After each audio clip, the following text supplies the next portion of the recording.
シュはゼルダが助けるよ。マシュ誰のことだ。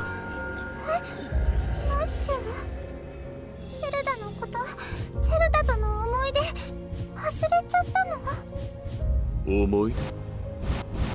もう一人の私。なるほどな。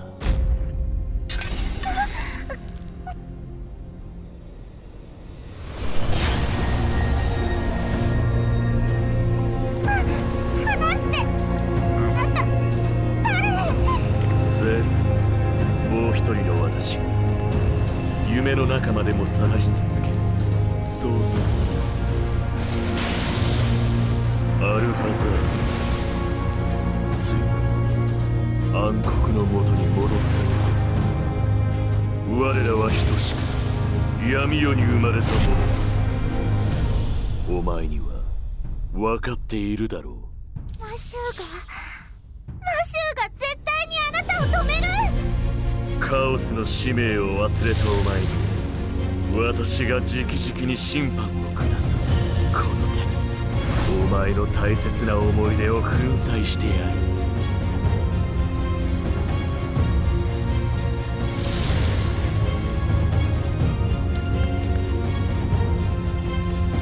世界の均衡はお前たちが混沌の力を借りたその瞬間破られた。お前たちの最後の希望、私はこの手で葬り去る。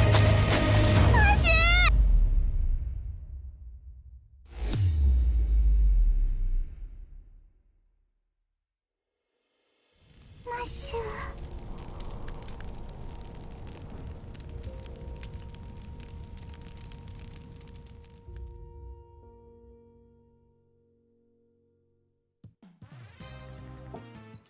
Hello everyone, welcome back. So Langrisser 3.0 is upon us. So our guest today, or not even guest, like he's been with us a long time. He's part of the site. Red Rats is going to be talking with us today. Hello. All right, so this time, since we didn't have any new characters last time, this time there's actually 3 new characters.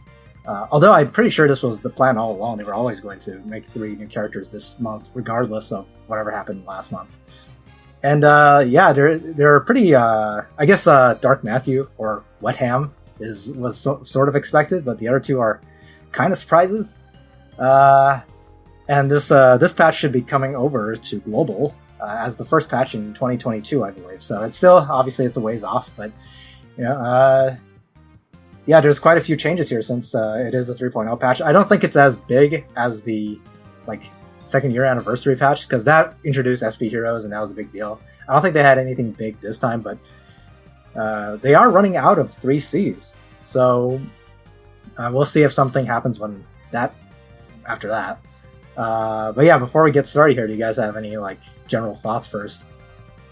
I'm not as hard as you are, maybe because I hadn't seen it yet, but it seems like the thing they added this time was Farmville. So Yes. I'm expecting Farmville to be content. It is it is content for sure. You can't accuse of it not being content, but it's one of those things where it's one of those fixtures of gacha games where it's the wait to play kind of things. It's not quote unquote real content if you want to be like that. I guess I'll talk about it a little bit. There are some parts of it which I think are pretty cool when I get to it. So okay, Frontier, any initial thoughts? I am here. You are here, and I'm guessing you haven't read very much about this patch yet. I like the note that you have. The Farmville, I guess, is cool. I played other games that have it. Mm-hmm. I haven't seen anything. I just know about the name. Mm-hmm. Looking at the 3Cs and exclusives, it's pretty good. I'm happy as an update. It's really just an update. I don't think it's the 3rd anniversary kind of spectacular thing that they did in the first and second one. They kind of have a specific pattern that they've got into, or a rhythm they've gotten into with their patches. And I don't think it's a problem that they stick to it. But I do think some people were expecting some kind of big thing coming with 3.0, which I guess is the story. The story I thought was cool. I think the new story stuff is cool. But oh yeah, definitely. But I guess people were expecting something similar to the SP Hero announcement from last year, which was that was a pretty big thing. But yeah, if you guys don't have anything else to say, I guess we can just get started talking about these new characters. So first we got Wehttam. The Wehttam. Yes, the moist pork. This guy... So before I talk about the character himself, I guess I do a quick aside about how the banner works. So for the first time, they are actually creating a one-person banner. Some people were kind of salty when they found out the details of this banner. Many of you probably already heard about it. It's been kind of going around the community. But yes, the pull rate for Wehttam is the same as any other SSR unit. It's 40%. So you have a 60% chance of getting an off banner here. The difference here is that instead of getting just the off banner when you get that 60%, if you pull an off banner that you do not have at 6 stars, you will also get 10 Wehttam shards.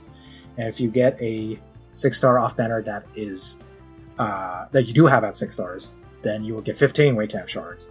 So obviously, so that means if you pull 4 off banner that you have set 6 stars, you will get Wehttam for free since you get 60 shards, and if it has to be 6 of them, if it's a a deal!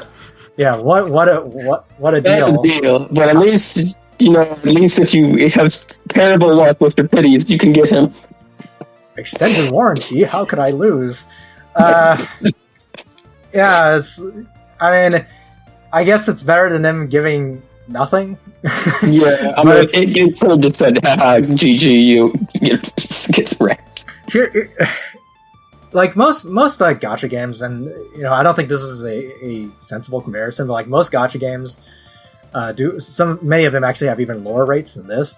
But the thing is like, I don't think that's a good way to think about it, because like people who play gacha games have this really weird perspective where they compare gacha games to other gacha games, and they think, well, it's not that bad. There's this other gacha game that's even worse. But it's like, I kind of feel like that's just priming yourself to accept things that suck. I mean, I immediately thought of the man who spent $10,000 on, what was it, Fate Grand Order, the Avenger, the Joan of Arc, like, Avenger class, and he didn't get her. That was like kind of an infamous case where I think they actually changed the laws or something. Was that the one? I think they did it at the end because it was like, how did this man? Yeah, no, they didn't change laws. They just added sparking because of that or something like that. Yeah, if this had spark, this like doesn't even really have sparking. Like I guess it does.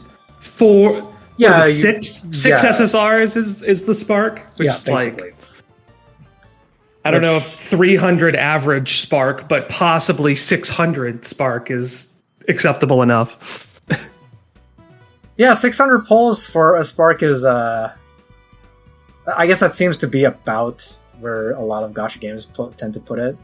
I guess we know where they got the number from then. I mean, it really varies with whatever gacha game you're playing, but yeah, like, I know like Fate Grand Order tends to have like really low rates, but like if you play like a Psy Games game, they tend to have pretty high rates, was it Grand Blue Fantasy or Dragalia Lost? Right. They tend to have better rates.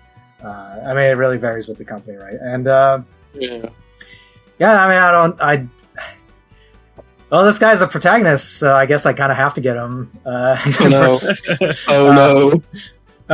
Which is funny because I guess we can talk about his faction first, because like, so he has Dark and Mythical, which I mean, do I really need to talk about Dark and Mythical being a combination at this point? In combination with protagonist, like I think most Dark and Mythical players, like they see protagonists and like okay, that's basically like not having a third faction at all. Because first of all, like even if there were more protagonist characters that were meta and that you would put in your box, nobody uses Matthew anyway, so it's like it's completely irrelevant. Mm-hmm. Matthew's probably up for an SP though. They have to do something. I'm actually going to talk about that later in the show, guys. I'm going to show you guys something. Oh yes, it's not guaranteed yet, but like there's something really interesting in like the trailer, and I can show you guys maybe a screenshot of it. Okay. So what does Wehttam do? So before we move on to that, I guess like I guess speaking just as a protagonist player, Dark is worthless as paired with protagonist, I think, because they had a chance with Ainz to make a Dark protagonist, but they didn't do that. So now I think he's the only Dark protagonist, so that's not very useful. But mythical protagonist is a lot of units actually. You got Yusuke, you got Rin, you got Lambda, you got Almeida, I guess. There's quite a few mythical protagonists, so actually that's a pretty good crossover for any protagonist players out there. But I think aside from that, I think most people who are looking at this guy is Dark and mythical. But honestly, this guy doesn't even need a faction buff. I was about to say, he's got the Ares effect. Right. So this guy is a flyer plus demon unit. So just to touch on that real quick, and I guess talk lightly about his 3C. He has a 3C passive that sort of negates a part of his demon disadvantage, but even with that, I think most people are still going to play Flyer on this guy because Flyer gives you Scarlet Reaper, Flyer gives you Ragnarok, Flyer has no class disadvantage. Well, you die to archers, of course, but 5 move, right? Yeah, and 5 move, yes, and that's probably one of the other big ones. I mean, it's not as big a deal with him because he can teleport around, so it's not that big a deal. But Demon class, basically the only advantage of Demon class I can think of is that it can use Balance Blade. That's the only big thing I can think of. It doesn't even have higher attack. Okay. Yeah. Indeed. I don't even think Balance Blade would be very good. You could play him as both single target and AoE, which is one of the reasons he's actually kind of a crazy unit. But yeah, if you plan on playing just pure AoEs, I can see Balance Blade working on the guy. His one AoE, I believe, was 2 block range, which is not that big. So if you want to have a larger AoE, there you go. That's still nice. And being that he's actually a very aggressive unit, the passive on his 3C that negates the offensive disadvantage for Demon, at least for the most part, is I think if you plan on playing completely aggressive, I can see justifying Demon class on this guy. So just to mention that real quick. So his 3C passive says when he's battling against holy units, he gets 15% to attack, defense, and magic defense. But if he's a demon, it's 60% instead of 15%. So basically, this makes up for the fact that he will do less damage to holy because the holy defending against demon defense bonus or attack reduction penalty, I believe, was something like 40%. So getting plus 60% should be enough to make up for that and maybe even get you over a little bit. It depends on where this 60 and the 40% multiply. Okay. Yeah, and just to clarify, priest versus demons is 80%. Priest versus demon is 80%. So this is why I say offensively, this makes up for it, but defensively, it does not. So he's still gonna take a ton of damage from a holy unit. So and he's still gonna get stunned by Shelf and Eel or whatever. So you still got all those downsides of a demon. They basically, but that's why I'm saying if you play him super aggressive, you can justify running him as demon if you really want to, because if you never get hit, then it doesn't matter, right? Yeah, I'm assuming the trade-off is you get a lot of bulk. So it looks like you gain HP and defense and lose magic defense. Yeah. I don't know if that's worth it. The guy is, so I guess we can talk about the talent a little bit. The guy has a talent that is a boost similar to Matthew. It's attack and defense, but also damage dealt. But he doesn't need to be standing next to anybody, so he is a physically bulky unit. He doesn't really have any magic defense bonuses, so... he does have a damage reduction from one of his skills. We can talk about that in a bit. So because of that, he is physically bulky, so the extra physical bulk on the demon class can be useful as well. And the most common holy units, I guess, right now are Lucretia, who he would probably die to anyway. Sherry would probably kill him horribly if he's if he's on demon class. Mariel. Yeah, Mariandel is holy. You'll see her, and then of course you got a lot of holy healers, and alongside that new holy troop, that might be maybe even healers could dent pretty bad when he's on demon class. So yeah, like still a lot of downsides to demon class. So I think I would still not recommend it. I think most people are running him as flyer. Yeah, I think flyer is definitely better. Your range is his range is not amazing, but it's still pretty good, especially as flyer. Yeah. Once we talk about the weird 3C plus teleport plus the way that all interacts is actually blowing my brain up. Yeah, it's pretty crazy. But I guess so. Let's talk about his talent real quick. So his talent, like I said, attack, defense, damage dealt bonus. He reduces debuffs an additional turn when he ends his turn. So that's nice if you're like if you like running without a healer, without a dispeller a lot of the time. Which he adapts pretty well to any sort of like dark or mythical like rushing team. So that's just a nice bonus to have. But the biggest effect is probably this this debuff he gives. So anytime an enemy dies, he will give up to 3 enemies at 6 stars a debuff called Despair, which disables their passives and also makes it so that Wehttam will pierce guard. It also lasts 2 turns, so you can't just end turn and make it go away.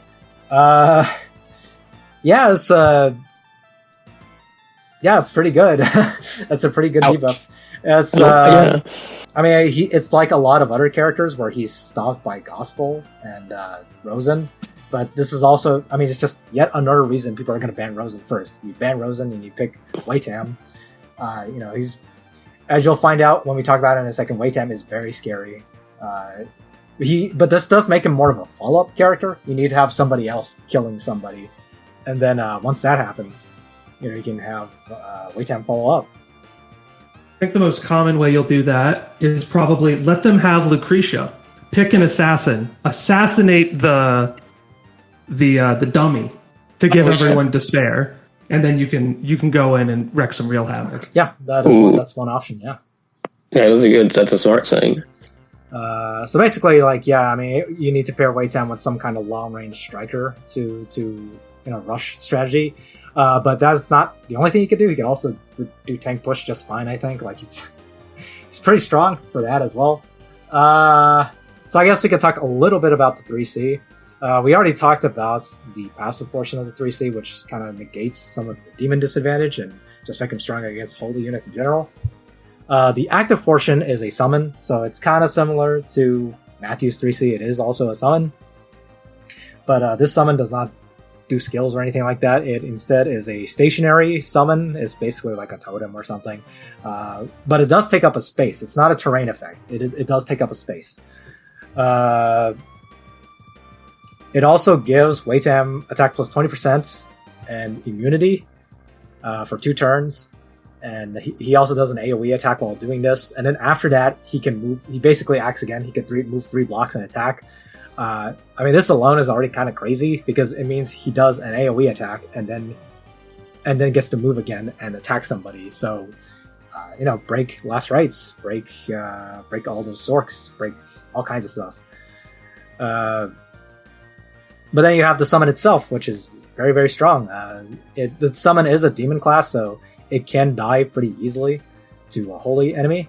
But that's why he gets to act immediately. So, you could just take advantage of it instantly. So it does several command effects. First of all, it gives Wehttam up to 45% damage reduction if he's within a bunch of enemies. It makes Wehttam very, very tanky if this summon gets to stay around. So a lot of times you have to kill the summon before it can kill Wehttam. It gives a 5% stat bonus to all dark faction units on the map. Ooh, which is sure. I mean, it's people thought this was a faction buff. It is not. It's just an aura basically. It's around the entire map. It also pretty good. And it also gives a passive where when this sword summon ends its turn, it will restore HP to Wehttam. So, if Wehttam gets injured for some reason, you can end the sword's turn, restore HP to him, and then Wehttam gets to act right after because it's the summoner and summon acting at the same time. You can pick the order, right? Yeah. If you go in and attack, get lowered, then you end the sword's turn. Yes. Then you can get healed after combat. Yes, you can do that as well. I mean, it's anything you want to say about this 3C real quick before we talk about the synergy other skills might have with it? No, it's the synergy where it gets broken. Yeah. Yeah. I like it. I'm definitely going to try to pull because I'm the dark mystical person. I spam AoEs. Yeah. Just be aware, though, specifically with this 3C, that 20% attack buff applies before the damage for the 3C. So he's similar to Ares in that he's just universally usable without a faction buff at all. Yeah. Yeah, and...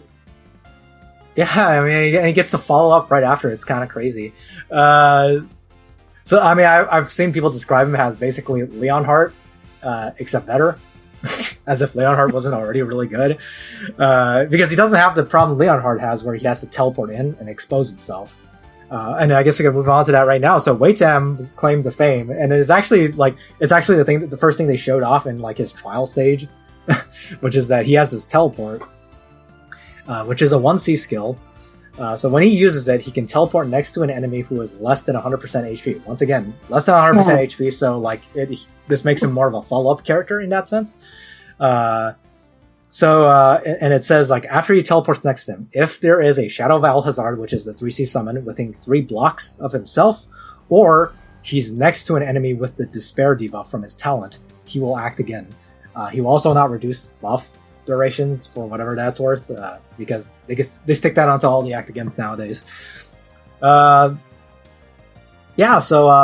just to explain real quick, it just makes him really. I don't think I even need to explain this. Like it makes him very, very powerful as a follow-up unit.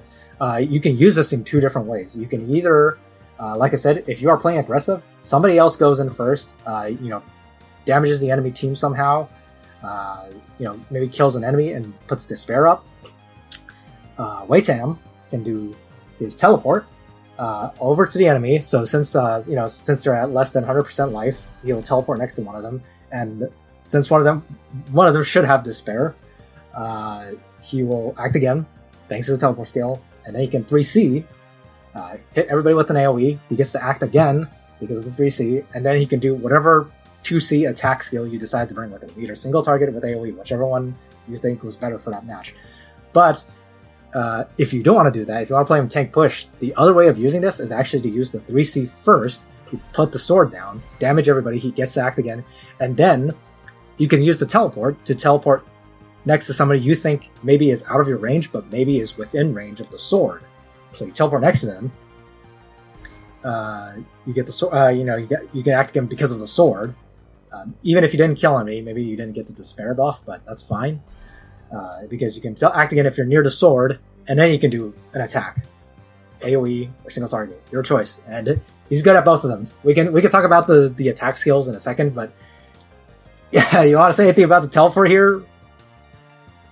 Yeah, so it still works really well in a rush strategy too. Yeah. I think it makes his effective range like around 10, because the sword can be placed 2 blocks away, and then it does damage 3 blocks away from the sword, if that's my correct understanding. So he moves 5, places 2, places 3, so he has 10 effective range. Mm-hmm.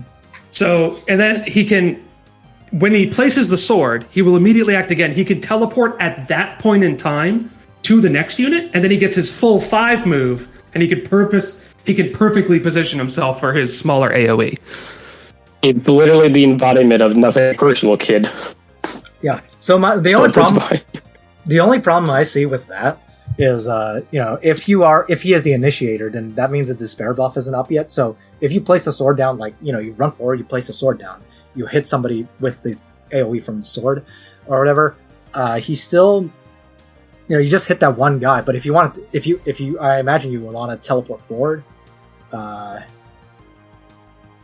Right, you hit the one person with the sword. The sword is now 3 spaces away. Mm-hmm. You teleport to the person you damaged. Mm-hmm. You're 3 spaces within the sword. You act again. Okay. And then you place your AoE in the correct spot. Okay, yeah, sure. You can do that too. Yeah, sure. Or a single target. It's incredibly insane. Yeah. Or if someone's out of tank range, then you just single target and kill them. Yeah. Or even if they're under a tank, you can use his single target because he's got this. He's got Sword Soul, except better. He has this 2C skill. It's basically Sword Soul, 1.8 times damage to spell 5 buffs, but instead of doing heal block for 2 turns, it does 50% curse of wounding for 2 turns, which is even better. Can't be blocked Can't be stopped by Blood Pact. Can't be stopped by Shield. You gotta put up Gospel. You gotta put up Rosen Shield. But Rosen's gonna be banned if you're using Wehttam. So yeah. Even in a tank push, I think he's gonna blow up the tank pretty good. Indeed. Yeah, and it's not like, I don't think this will be okay, everyone switch your blood packs over to Heart of Gaia's. Because Heart of Gaia will stop it, but I don't think that's going to be worth it. Because I would think more often than not he's going to AoE, because I'm pretty sure the meta moves super hard in that direction. Yeah, and because even if you bring Heart of Gaia, you can bring his AoE instead, and his AoE is really good too. His AoE, 0.33 damage, inflicts heal block and cannot guard. Yeah, I didn't see the cannot guard part. Yeah, it's ridiculous. It's like, yeah, this guy works on Hilda, right? Because Hilda just has mobility reduction effects. I believe it does. Cannot guard. Yes, I do believe it works on Hilda. This is just like a plain cannot guard. It is not a Moby down effect. Ooh, nice. I feel like they did that on purpose. Yeah. That's mega bully. They just keep punishing tank push here. This is... Yeah, I'm not actually sure how you live this, right? So he's hit your whole team for 0.33, so they're weak. Mm-hmm. You have cannot be healed. And then it's like if Ares applied cannot be healed to your team. What do you do? This is, I guess, mass protect, but oh yeah. That's fair. There's 3 units with mass protect, and one of them never gets used. One of them is not getting used as often anymore. Liana, I guess Liana got her 3C, so she's a little bit used also, but Liana uses her 3C now, so it's kind of hard to bring mass protect sometimes. And last one is Liko. Liko's pretty good, and she can keep it up indefinitely thanks to her exclusive. So. Wait, you said Chris, Liana, and Liko? Yeah, Liko. Chris, Liana, and Liko. Don't forget about Freya and Sonya. Oh yeah, Freya and Rhea, yeah. Only the best characters at applying mass protect. Freya's pretty good, I guess. Freya can bring her 3C and then mass protect. That can work okay. But yeah, it's you want a guard. 3C is a guard. Oh wow. Her 3C was a faction buff plus guard. So it's Varna Freya's 3C was actually pretty good. So it kind of opened up her builds a little bit. It was pretty good. Let's see. I guess Freya is the only counter, and then he takes single target skill anyway and laughs at you. Yeah, exactly. Freya is a holy class, so he's going to do more damage to her as well because of his passive. Oh no. So yeah, Wehttam is he's just scary. He's got huge engage range. He's tanky. He's got really high attack, good damage boost. He can do AoE. He can do single target. Yeah, he can punish you really heavily if you get rushed. I've seen a couple games where people just picking him first over and over. Pretty good path to victory. Just picking Wehttam right now. He's really strong. But I don't think there's anything complicated about this guy. But yeah, it just seems really busted. Yeah, I'll be interested to see if anyone can actually figure out how to deal with it. He could be first ban bait, but then for example, if you're playing AoE, you can't ban Rosen, so then you just get Rosen picked against you. So it's kind of if there's not an answer, something's gonna happen. Yeah, almost everybody's banning Rosen first. Especially if they have Wehttam in there. So I guess are both people gonna pick Wehttam first? Yeah, it's I think out of these 3 characters they added, Wehttam is far and away the strongest character here. And oh yeah, I guess I didn't mention it earlier. He is a limited run character. He cannot be obtained off banner. He can only be obtained on his focus banner or his raid up banner. I don't know what they're gonna do with that. It's a very strange decision they've made here. I don't think that's relevant most of the time because nobody pulls on banners hoping they get the character they want off banner. Even though it's weird, it's not that big a deal, but it's still weird that they did that at all. Yeah, I mean, is that them implying that he won't ever show up again? Like, I don't exactly get what they're trying to imply there. I imagine they will run him again eventually, but basically they just don't want people getting him off banner for some reason. You have to get 4 off banners in order to earn him. Yep. Gotta start saving up for this guy. Okay. Yeah. Any final thoughts here? No, I want him because I'm the Dark Mythical Boy. He seems pretty good. I'm not entirely sure what the counter will be. Well, hopefully someone in them can figure out the solution in CN before he comes here. Got it. So I guess next we have these two characters are just on a typical rate-up banner. So we got Old Sigma and Old Lambda. So let's start with Old Sigma, also known as Verner. They couldn't... I mean, I guess he was called Warner in the original game, and I guess they painted themselves into a corner. They already had a Werner, and they didn't know what to call him, so they just called him Verner. Checks out. It checks out. Okay, so this guy... This could be a situation they'll translate him just as Werner, right? Like, there's just a possibility they just translate him as Werner. It's possible. I mean, in Sigma's Gate of Fate, he actually does refer to himself as Werner already, but you know, it's our translation has never been very consistent, so I think they're just gonna call him Werner with a V, just so that there's no confusion. Yeah. So this guy is Glory faction, Meteor, Legend faction. So this very similar factions to Sigma, except they removed protagonists in favor of Glory. I mean, it makes sense because Old Landius was not protagonist either, but it makes me very sad. Yeah, this guy plays pretty similar to the Sigma that already exists. He's like a long range character. He's got attack and crit boost in his talents. So after he ends his turn, he will be able to choose basically like a mode he can go into. He's got 2 modes. One mode says he's got movement +1, skill range +2, damage dealt +20%, and he ignores guard. And which is nice because SP Sigma required to bring a 1C to ignore guard. He doesn't need to do that, so he just needs to wait a turn.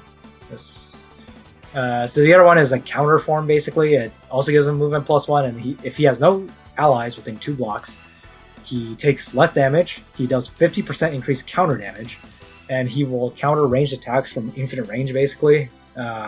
So get bent, Emilia. So, and after he gets hit, he will restore some HP, and he will get ignore guard. So basically, like it's a more responsive mode where you trick people into attacking you, and he will get ignore guard and can follow up and kill somebody on the counter attack. And I say trick people into attacking him because these 2 forms are not labeled in the game tooltips. When you put him into one of these forms, it just says talent buff. And it says Werner has entered a special form. That's what the tooltip says. Huh. So you can't see these... Oh yeah, you can't see skill range buffs. Yeah, you cannot see... Yeah, so you can't tell what mode he is in. Because when you click on him, the tooltip is just going to be his talent symbol, and it's just going to say Werner is in a special stance. That's all it says. They somehow keep managing to find cool ways to make the game pretty cool. That's like really cool. Yeah, it's a completely new mechanic, but I don't know how much I like it because it's rarely been the case where they actually hide information from the players like this. But I guess that's sort of the whole point of the character, is that you are using him to play mind games. You can put him in his offensive form and then put him away from your allies to try to trick someone and be like scare them and say, okay, I'm not gonna touch that guy. He's clearly in his counter form, but he's actually in his offensive form. Right. Yeah, mind games have always been part of PvP though, right? Because you'll do something that symbolizes like, oh, I have this equipment equipped. You can't do X, and then you're like, that's true. Lol, psych, I don't actually have that equipped. Yeah. So like it's always been part of the game, like in the more like hyper competitive sense, but in this way they like kind of built it into the base character design. I think that's pretty awesome. Okay. Yeah, I mean, and Wehttam is, or not Wehttam, Verner is definitely a really good character. I think most people, like a lot of people I talked to, basically concluded that Wehttam is broken. Verner is just really good. That seems to be the general opinion on these two. So Verner, yeah, like I guess I already talked about his range increase. So he's like SP Sigma. He has range increase. He can, he has guard pierce, and he has a lot of attack bonus, and not that much damage bonus. He does have damage plus 20% in his attack form, which most people have found is probably enough. Like it's enough for him to kill most targets that are relevant. So it's not as big a problem as it is like with Sigma. SP Sigma has like 0 damage boosts, so like he often fails kills on stuff with Shrine Maidens and stuff. Okay.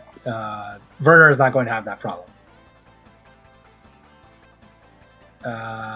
Would he be a better version of SP Sigma? His less effective range. Yeah, his effective range is actually lower. So he is a 1 range unit, or like he's either 1 or 2 range. He has an assassin class and a sword class. So I think most people are going to put him in his assassin class, which is 2 range. But it doesn't matter either way because it's skill range increase instead of just normal range increase. So you can't do normal attacks at range at like extreme range like SP Sigma or normal Sigma can. Okay. So skill range plus 2. His 3C is 2 range.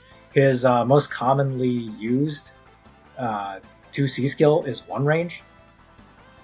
So that means his max range is 4 range skill attack with 1+1 move off 3 base move. So that's only an 8 base range. Well, is his other class infantry? Yes. His hero class? Well, then he can take Apex boots in that class. And it can be 9. And I think the hero one also has more attack. So it's a trade-off for attack for skill. Yes. But then 90% of the time you're playing against Hilda, you're not going to crit anyway. Jokes on you. So. Yeah. I kind of think infantry might be better just because of Apex boots. That's true. And I guess worth noting is that his 3C ignores class effects when it's being used. So you don't even need to worry about him being infantry. He does not have hoplites, but his 3C ignores class effects, so who cares? That's the money shot, I guess. He has new hoplites.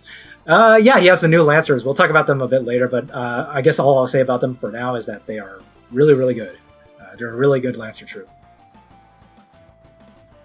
And it protects him defensively, of course. It's like a Lancer troop.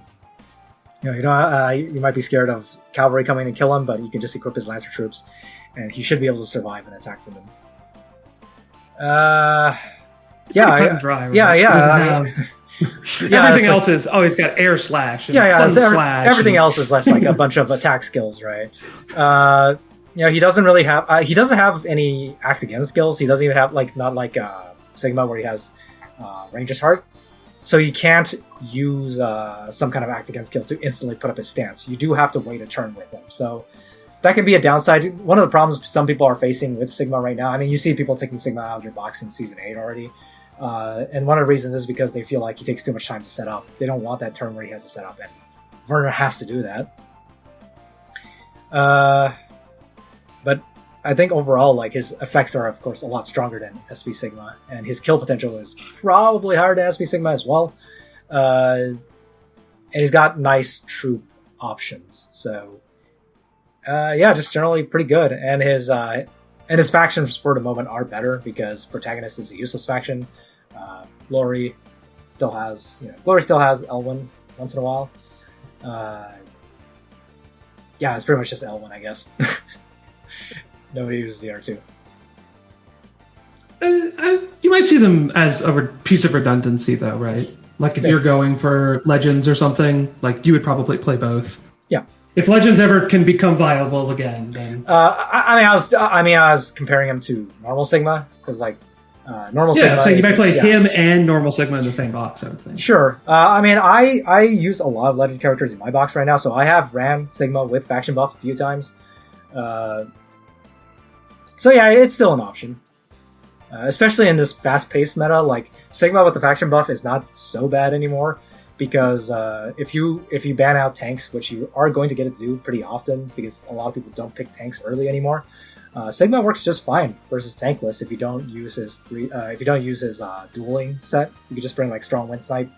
He's still a very good like ranging unit. Yeah, his range is as long as it's longer than Ares, I think, or maybe it's exactly the same range as Ares. It's so he has 3 base move plus 1 move from his talent, and then he can attack from 6 spaces, so 10 space threat range. Yeah. Same as Ares, yeah. Yeah, that's long enough. Yeah. That's long. Yeah. And he gets to stay farther back. He doesn't have to go all the way in. Yeah. Yeah, Frontier, any thoughts here on Verner? I like him. I mean, I might pull for him. I probably won't because he's not the box that I need. I mean, I already have SP Sigma as well, so if I get him, I get him. That's about it. Yeah, so for me, like, protagonist is like a huge glory and legend pileup a lot of the time. So this guy would fit very well into my box if I wanted him. I might get him. Of course, my priority is probably going to be Wehttam for various reasons we've already went over. Yeah. But yeah, Verner is very good. Hopefully I can try to find a space for him, and hopefully I can try to pull for him.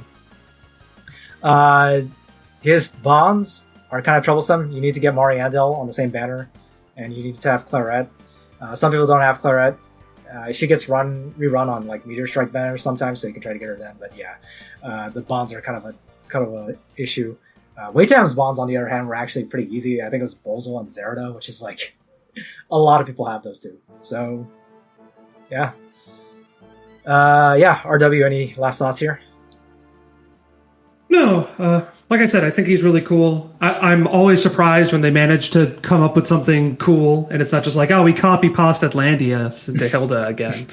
So I think this is pretty good for the game. Yeah, it's an interesting mind game character, and it's gonna be kind of fun to see people screwing around with him and seeing like, yeah, I mean, it's gonna be fun. So I guess last, and I guess in this case possibly least, is Mariandel, old Lambda. She isn't looking very old though. I think a lot of people think she looks even better than she does in her younger form. Aged like fine wine. Yeah, she looks. She changed her hair. What happened? Hey, purple plus white is pink, so you know. maybe she's got some white hairs in there. You know, that's how you know she's older. So Mariandel. So as expected, she is in many ways similar to Lambda. They gave her a bunch of nature-based attacks, which, you know, thematically that makes sense, of course. I think out of these 3 characters, Mariandel is the weakest.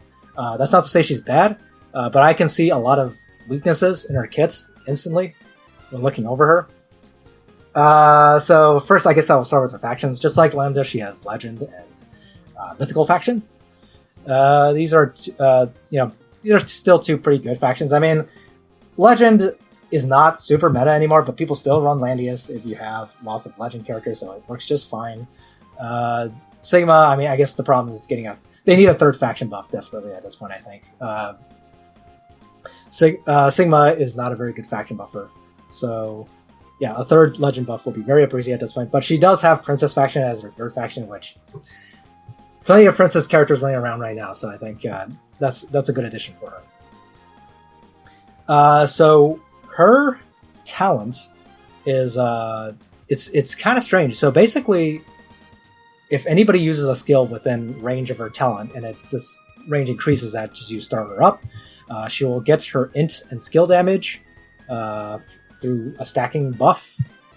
And after she uses her skill herself, she will shed all of these stacks and then restore HP to her allies.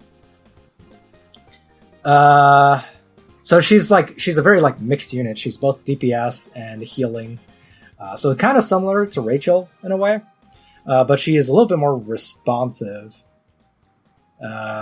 Because she needs somebody else to use skills around her before she can charge up her stacks and use them. This includes both your own skills and the enemy's skills. So it's not as hard to charge as you might think when you first read the talent. Her 3C also has a passive that every time you stack her talent, It will increase her range, it will increase her skill span, it will increase her line skill range. So just like Lambda, she has big AoE span and a big AoE range. And she also has a couple single target. She has a lot of AoE skills, but she also has a couple single target skills. And combined that with the fact that she has a more offensive soldier boost than the original Lambda has, so you have a more versatile version of Lambda, basically. She could do both AoE and single target. She has big range, just like the original Lambda did. She has healing, which the original Lambda did not have. And I guess before I go into a little bit more detail with her skill set, do you want to talk a little bit about any of this talent or her general play style? My question for the talent was, does she have to have 4 stacks of mana to get the healing? Like, just have max stats? Or does she just have to have 1 stack? Just 1 stack is enough to cause a heal, I believe. Then I kind of question why you think she'd be weaker than Werner. Isn't that just like better than Lycoris? She just heals every single turn for 3 times her int to everyone within 4 blocks? Sure. Is that not good enough? That's good, but there's no dispels, there's no terrain. Yeah, she only has 1 dispel because she has 1 skill that dispels up to 4 blocks, but typically probably 2 debuffs because she has like a spell that, what's it called? Cleansing Rapids, that targets on herself. Mm-hmm. And then for each stack of mana she has, she cleanses a buff. Yeah.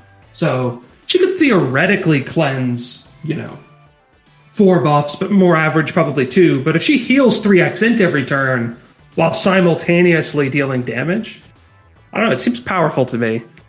Yeah, specifically in tank push, right? Because in my opinion, to play tank push, you really need those types of characters that can both be offensive and heal. Yeah. Like, that's why I think Mariel is like super duper powerful, because she'll help you survive the AoE assault, and then once you live the AoE assault because you had 5 healers or 4 healers in a tank, then she can go kill people. Right? And just like a character like this, for me, feels like it would be pretty powerful. I think she looks like I said before, I think she looks a lot like Rachel, but she does have a couple advantages over Rachel. I believe her heal range is much larger.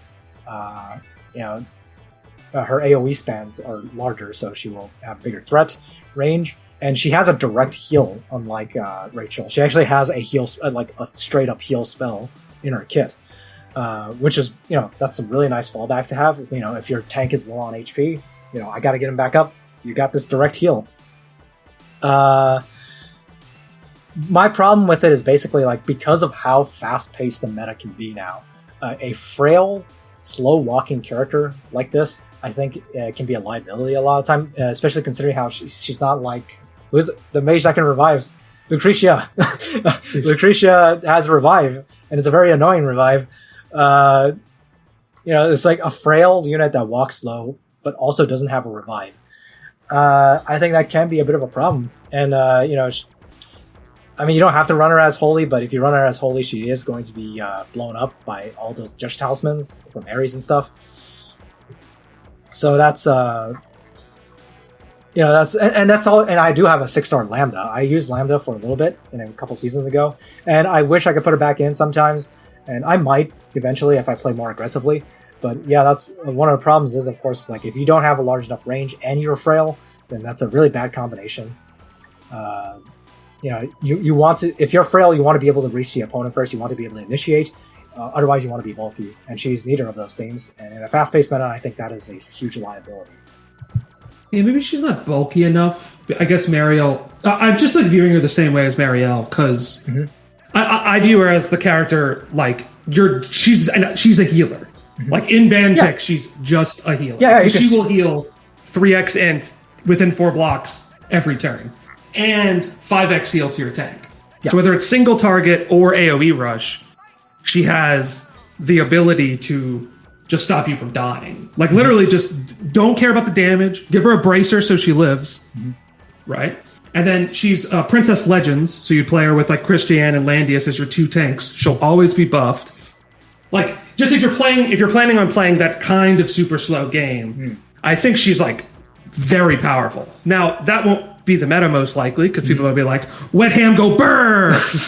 But like, if you wanted to play something off meta, play something your own, I think playing like Princess Legends with her could be pretty good, because it would allow you to have more healers. And if you want to play tank rush, if you want to play tank push, when AoE rush is the meta, all you need is just all healers. Your team just needs to be entirely healers. Get Deedlit, get Mariel, get Mariandel, play every healer, and as long you'll live the AoE rush, and then you can win. Yeah, I mean, yeah, that's a good point. I mean, I've tried that many times, and you know, Mariandel is going to be another addition to that sort of strategy, and I'm going to try that out. You know, I'm going to, you know, just so many characters I want to raise. You know, it's always like that. You got to pick and choose who you got to raise. Absolutely, this is whale toy. Yeah, yeah, and free-to-play players don't try that. Yeah, I mean, you know, I still play. I mean, I don't well, and I play tank push, but I guess that's why I don't get very far in playoffs. But you know, that's a good point. I'm going to need to get more bracers to make that more viable, I guess, because if I wanted to put her, plus, like, I would also need to put, like, maybe Rachel, because Rachel also fits pretty well. The problem with Rachel is she has to hit something. Mariandel doesn't have to hit anything. Yeah, that's true. And she will have 4 buffs at the beginning, pre-fight, right? Because you're going to faction buff, guard skill, you know, like stuff. So she'll have 4 buffs. The first guy will hit you. She'll cleanse 4 debuffs and heal for 6 times to your entire party. Like, you're living. All right. You know? Nice. This is a heal and then remove debuff, I believe. So it does have that disadvantage. Right, but against Wehttam, right? Let's say he heal blocks you. Her cleansing waters will remove it, and then her talent will take over and heal everyone for 3 times. That's true. So she's another person like Liana that can use like Sky Archer to get around heal blocks.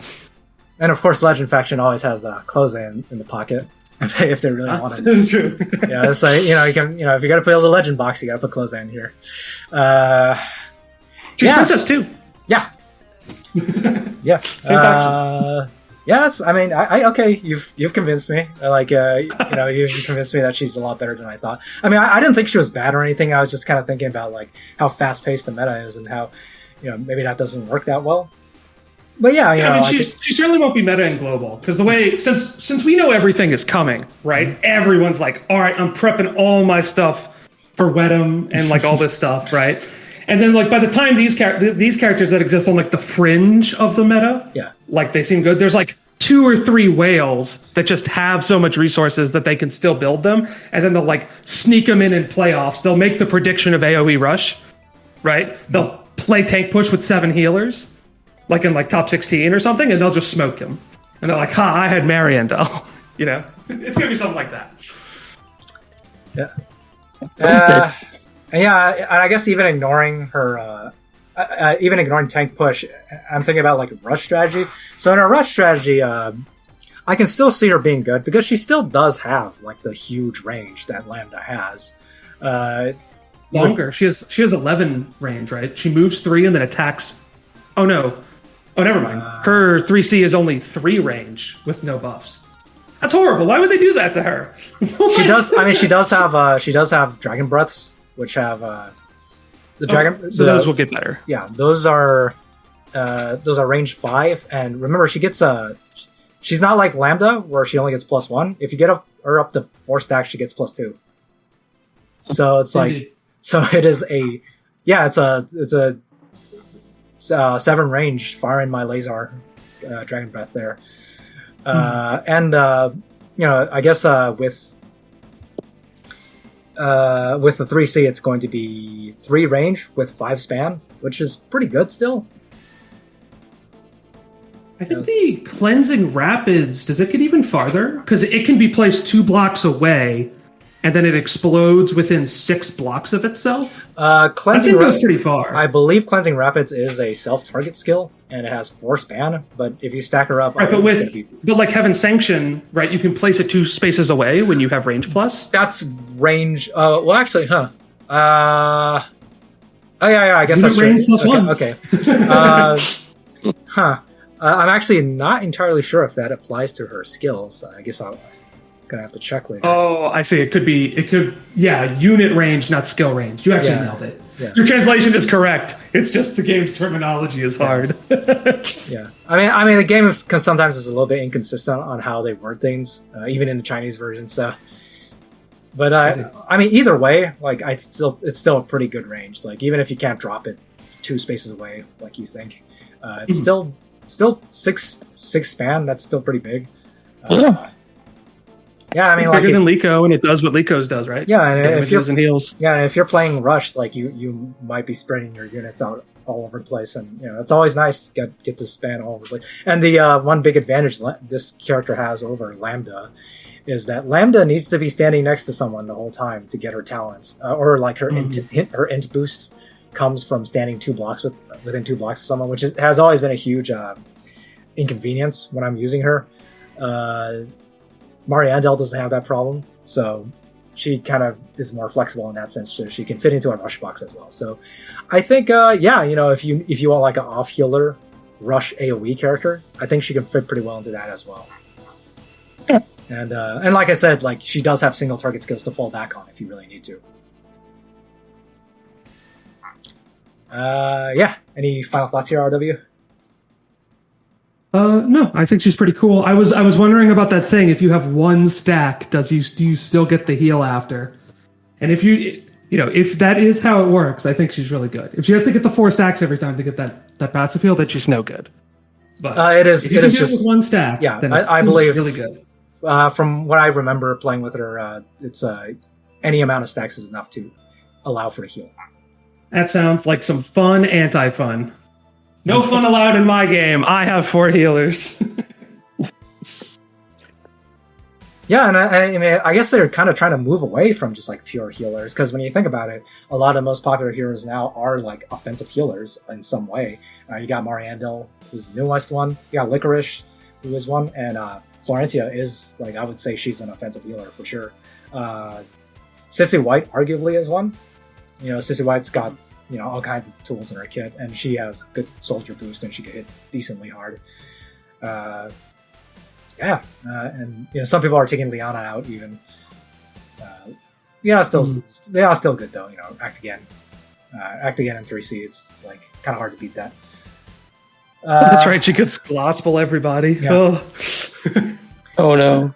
All right, Frontier. Any thoughts on Mariandel here? I mean, I used the Dark and Mystic when she's Mystic, so if I'll probably pull. If I get Wehttam quickly, I might pull in one of these ones, and I won't mind getting either one of them. So Mythical still one of the most OP factions for sure. Yep. 10. I guess the most powerful factions right now probably is like Tensei, Princess, and Mythical. That seems to be the 3 big ones right now. I just had an idea. Does Nightbloom staff work with her talent? I don't believe so. No. Yeah, because it says skills. That's too bad. Yeah, it's because otherwise it would work with like Rachel or like. True. All right. Well, we spent the most time talking about the least interesting character. Or it would also work with Liana's talent, and then everybody would put on Liana. That would be so broken. Okay, yeah, like 3 characters. That's pretty crazy, and all of them are good. So I'll start saving up.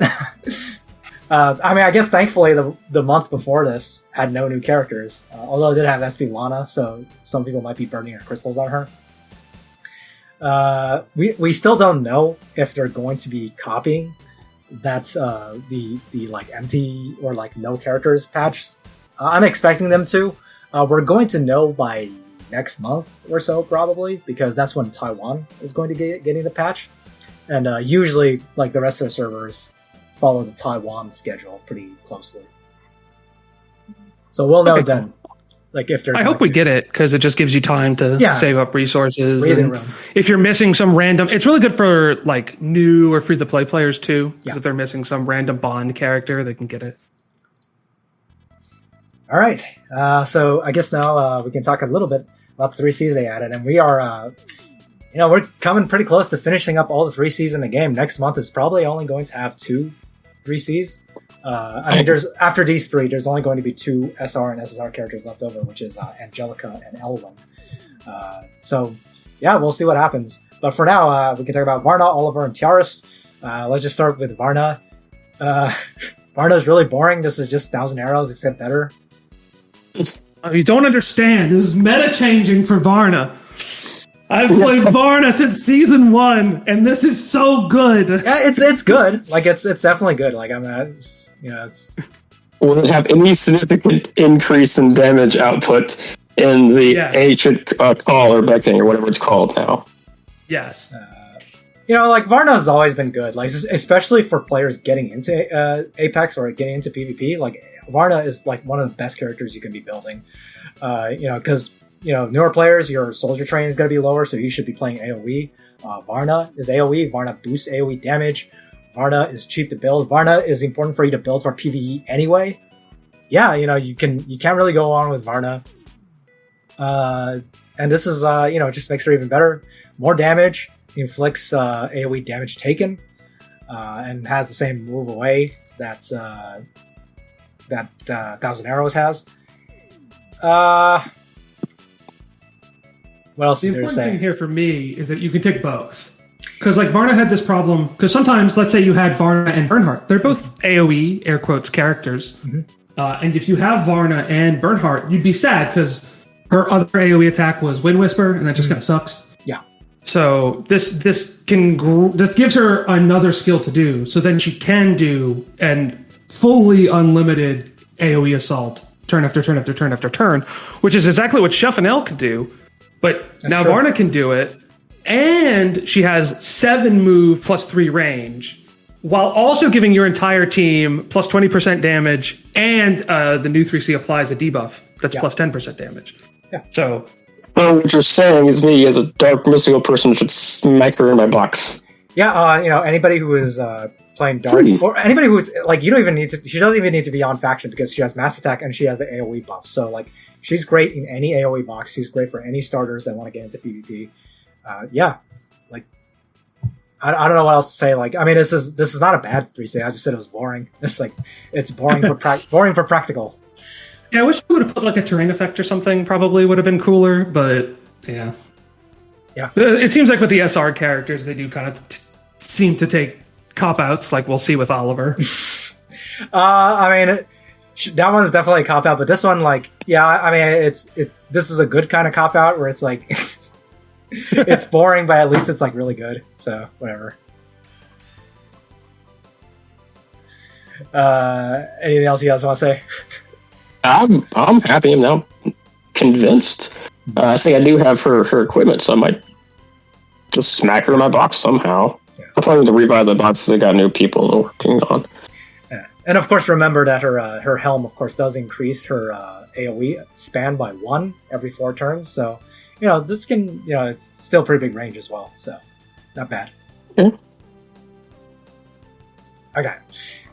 So next we got Oliver, and of course, like RW just mentioned, this Oliver's this skill is called the Princess Secret Technique, but I guess Oliver doesn't really have a lot up his sleeve because this skill sucks. It sucks. They couldn't even give it a high multiplier. They just like gave up. Like you could have just given it a 1.5 times multiplier. Why not? Who's gonna be like, oh no, you gave Oliver too high of a damage multiplier? Hey, like what? Hey, listen. This has 1.3, which is 0.2 higher than Plunder. This is a better Plunder. Oh my god. We're gonna get destroyed. All of our men now. Yeah, it's like it's a better Plunder. It increases his skill, which whatever. It's like and it's actually worse than Plunder. It steals 1 less buff. Yes. Yeah, I mean, it does let him move again after killing something, which I guess is nice, but like Oliver's kill potential is kind of bad. He does, if he's alone, he gets plus 25% stats. Just imagine it said put times 1.6. Why isn't it just like they could have been lazy and it could have been good? It would have been usable. I mean, one of the things about Oliver is that like it was difficult to bring both Move Again and ninjutsu. On the guy, yeah, without kind of compromising like the amount of skills he could bring. So I guess with the Move Again on this, he could at least always bring ninjutsu and have a second attack skill plus this. So I guess the idea is that you have ninjutsu, you can run in his full range of 5 moves, kill something with this, move back 3, and then get to follow up with another guard pierce skill. But yeah, I mean, I don't think it works. It's he's just too underpowered. Yeah.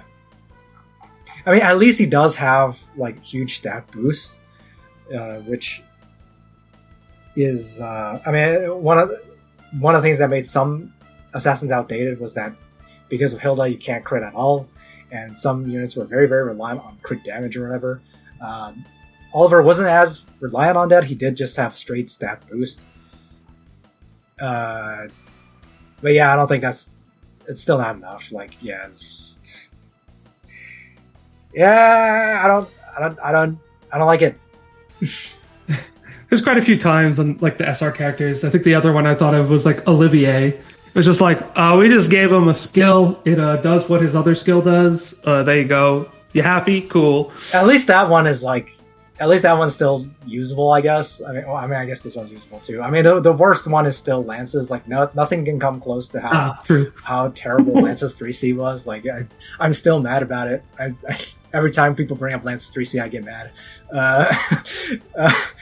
Yeah, I mean, sorry, Oliver fans. Like, they didn't give him the time of day. You said Oliver fans. That has an F. You're implying that there's more than one Oliver fan out there. Oh. Who's the Oliver fan? Are you the Oliver fan? No, are you the Oliver fan? I'm not Oliver fan. Okay. Maybe it's people who are like fans of Trails in the Sky, but like they got confused. Okay, so all right, let's talk about the most interesting one, which of course is the SSR 3C. Got Tiaris' 3C. So very different from most healer 3Cs up to this point, where they keep trying to desperately make healers able to remove debuffs. They just decided, well, Tiaris is already bad at removing debuffs, so screw that. We'll just give her a support 3C, which I guess is appropriate for her. So, okay. It is, it's basically sprint. It's sprint, except it also has attack blessing in it. Yeah, that's basically it. And it's an attack buff. Yeah, sprint has an attack buff. Oh, okay, so yeah. Although I believe sprint's attack buff is 20%, this one's 15%, so it has a weaker attack buff, but it does give attack blessing, which is usually attack blessing is enough to make up for that and let you blow up whatever thing you need to in single target. Tank push players beware, the single target rushers, I guess, and any bulky units beware. I'm pretty sure if you can't kill stuff with 15% attack and plus 30% damage, you need to put better units in your box. Yeah, I mean, I don't have a lot to say about this. I guess I will say I don't like this as much compared to what it's going to be competing with, I think, which is Aka's 3C, or not Aka's 3C, but Aka's Super Sprint. I forgot what it was called. And you have, of course, Verner, who has Sprint plus his talent. This is competing with those. My biggest problem with this is the long 9-turn cooldown. Aka has like a 3-turn cooldown on the Sprint. I mean, she does require the wolf to be around to use it, but you know, the 3-turn cooldown is pretty easy to get it back up if you fail the initial rush, and you can sometimes you can try to regroup and then like boost them again and then try to go back in. Werner, same thing. Like Werner, you can boost movement every turn. You can wait for Sprint to come back up, and Werner himself is like, and can pierce guard and kill somebody. Aka herself can use her 3C, which is actually pretty scary. Tiaris will boost everybody. Also, Tiaris only works for single target and not for AoE, so that's also a limitation. Tiaris will boost everyone, and then like, I mean, you can sort of build Tiaris to be kind of offensive if you want to be, but she usually isn't killing anything. She does have sorceresses, and you can like equip her with Fireball or use Holy Missile on her and let her support the team a little bit. But I think the trade-off here is that you want to have some kind of healing from her, which might be nice. You know, like Werner and Aka don't heal, and the Tiaris does, so that is nice.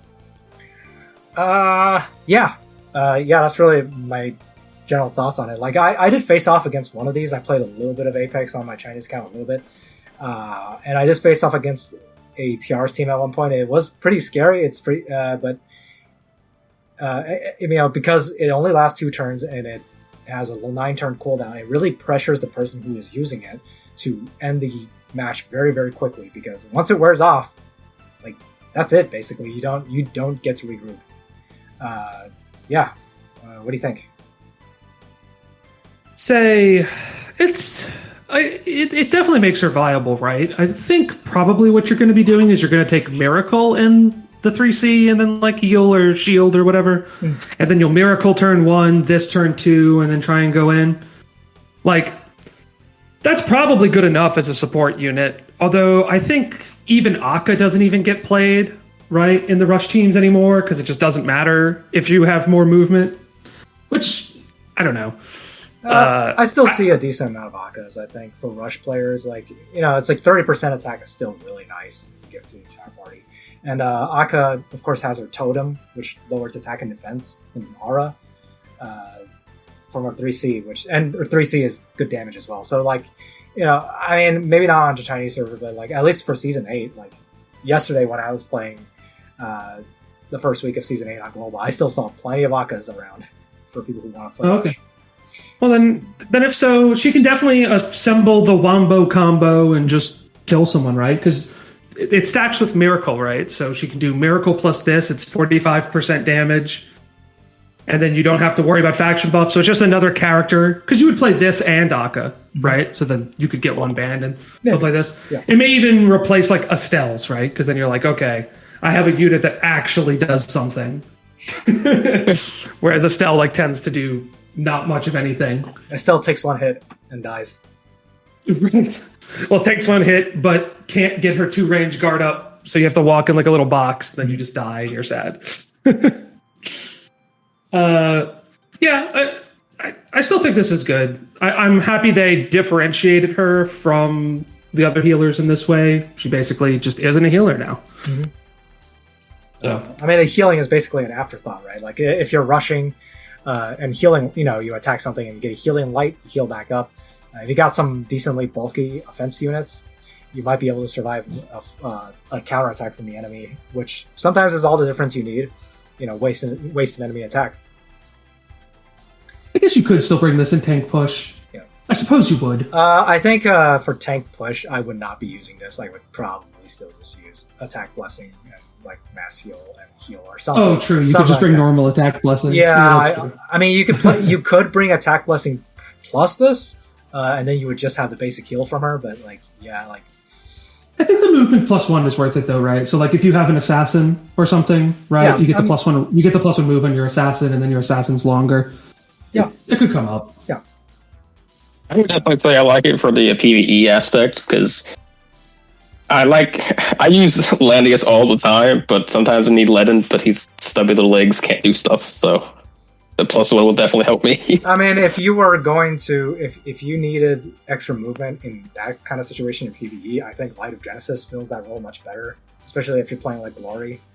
Light Genesis will just teleport later forward to the rest of your team. That works just fine. Okay. For this, like for tank, for PvE, the only function if you have like short maps, then obviously this can like let you like unga bunga and just kill everything very quickly. Yeah. The other thing I see is that I don't know if this can help get high scores in Ancient Beckoning because of the long cooldown, but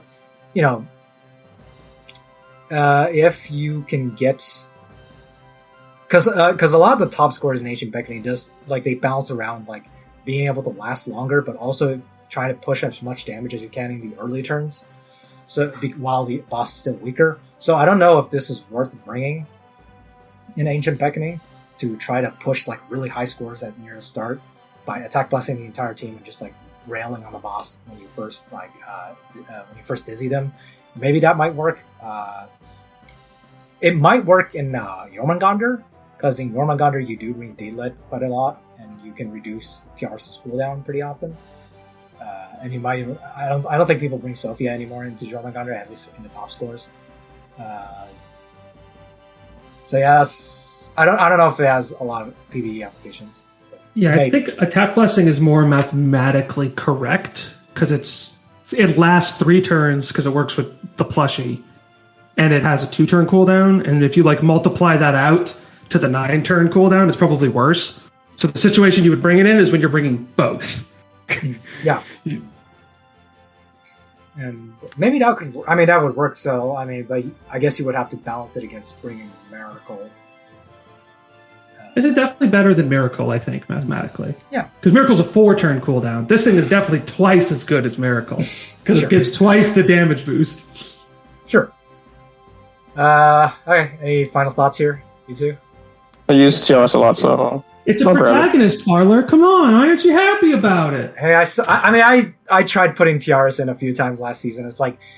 It's because of my slow playstyle. Like, she just doesn't really work there. But if I ever change to like a protagonist rush box, yeah, this would be pretty nice. You can Rio people from one more tile away. I put praise on Rio, so I just walk him and pray he gets 30%. All right, so I guess next we got these exclusives. We got Mariel and Patsyr.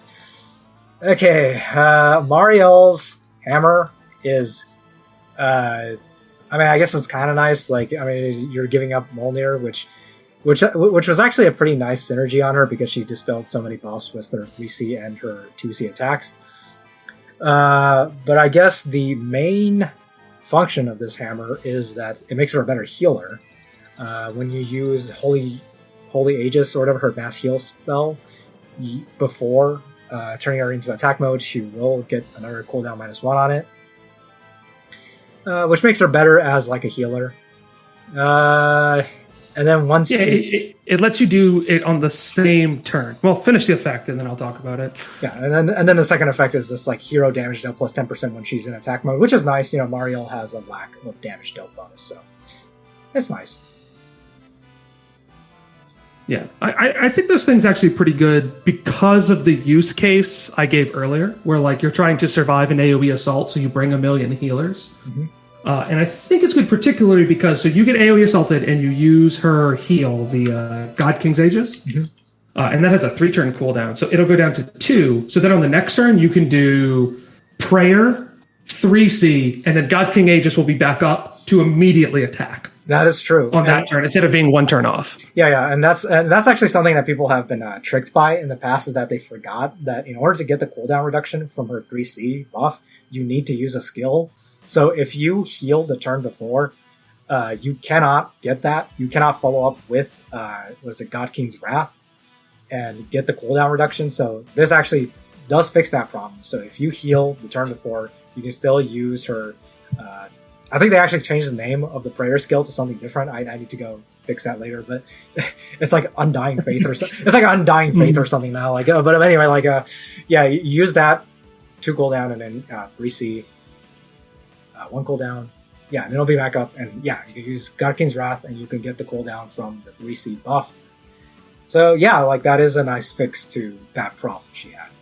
I think I would replace Mjolnir with this.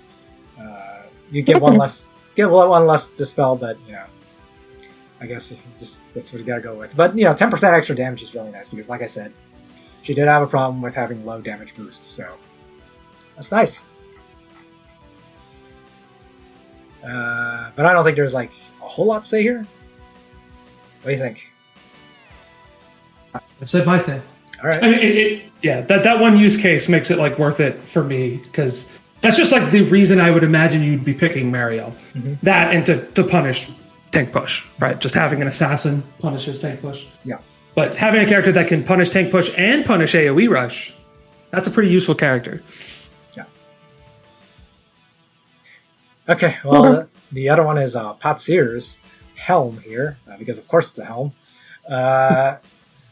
So first off, it gives her +1 move if the enemy has any non-female heroes. That's nice. Patsyr did have some movement problems. That was one of her biggest problems.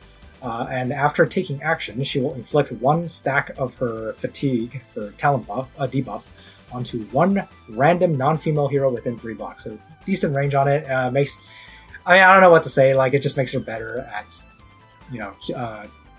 Makes her better at killing all the men.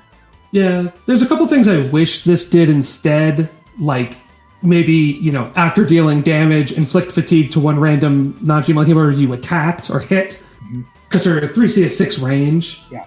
So, like, you're not necessarily going to be in range. So, she still seems pretty much unusable after this. So, rip poor Patsyr. Yeah, I mean, she's a gimmicky character, and like, she's gonna remain a gimmicky character. I mean, I think in the right situation, like if you're up against a Sausage Fest box, then like, she's still really good. But there's so many broken characters now, I guess. There's just, do you really need Patsyr in there? Yeah. This needed to be a little bit better for her to be, like, fringe useful. Like, sure, this is useful if you can somehow get her into range. The problem is getting her into range. Yeah, I think she was always more of a tank push sort of character for Dark Faction. And of course she's in Tensei, so that works well as well. And I guess one of the other problems is that right now there's so many popular female characters in the meta because of Princess Resurgence, so that is a problem for Patsyr, but that's more of a meta issue than an issue with Patsyr herself, I guess. When we talked about the enemy team will 100% of the time have wet ham, so this has a 100% up chance. Sure.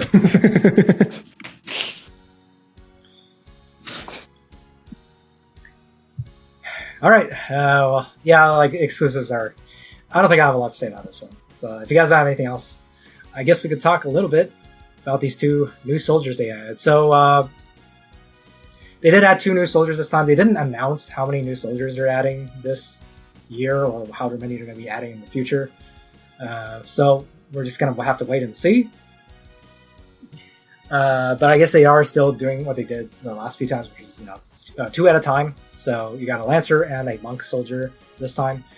We already showed these 2 at the 3.0 show, and they did not change them in any way before official release, so they are still the same. But they're both pretty good. First you got this Icepeak Lancer soldier. So this soldier I think is just straight up better than Amazon Champions as an offensive Lancer.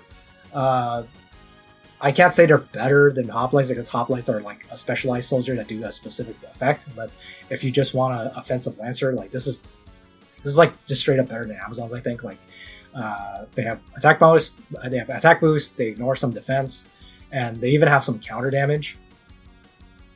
The only thing I will say is that the distribution for the soldier is like, I mean, it makes sense. They give these soldiers to units that could really use them. Autocrado, yeah, it's nice for him. He didn't really have all that many good Lancer choices, so it's nice for him. Brenda, I was actually looking at it today because his only other Lancer choice is Lava Titan, but he does have guard skill. So yeah.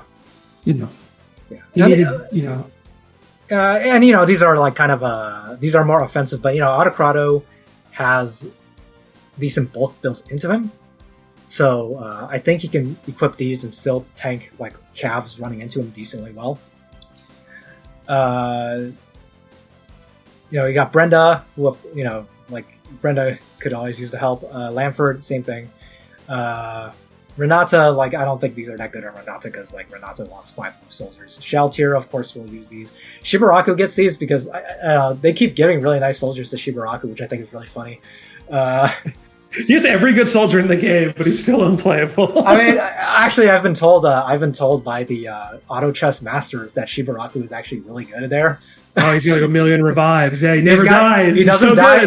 He doesn't die, and his 3C does an AOE after attacking, so he can blow up a tower. So, I heard Shibaraku is actually pretty OP in auto chess mode. And of course, Verner got these. And it's these were the only Lancer troop he got, and that was a really big deal because if he didn't get these, then he would have a hard time killing calves. He would die to calves. But the fact that he got these saved them from that big infantry weakness, and they're just really good soldiers in general. Yeah, if your opponent picks royal calves, if your opponent tank has royal calves for some reason, they're just gonna die. Like, so you could take, this and then an offensive infantry character that cover both soldier types, and you could have two things that could definitely kill the tank. Mm-hmm. Yeah. So yeah, like, I guess the only truly relevant user of these for a while is going to be Verner. I guess it was this way for a lot of these soldiers. Maybe this will help some of the other guys that got them. Look, I'm using an Autocrato because I summoned a 6-star Autocrato, so I have to use them. Rip in peace. Rip in peace. I mean, Alpha got these. I do like Alpha still. Like, you don't see a lot of Alpha play, but I kind of think Alpha is better than people give her credit for.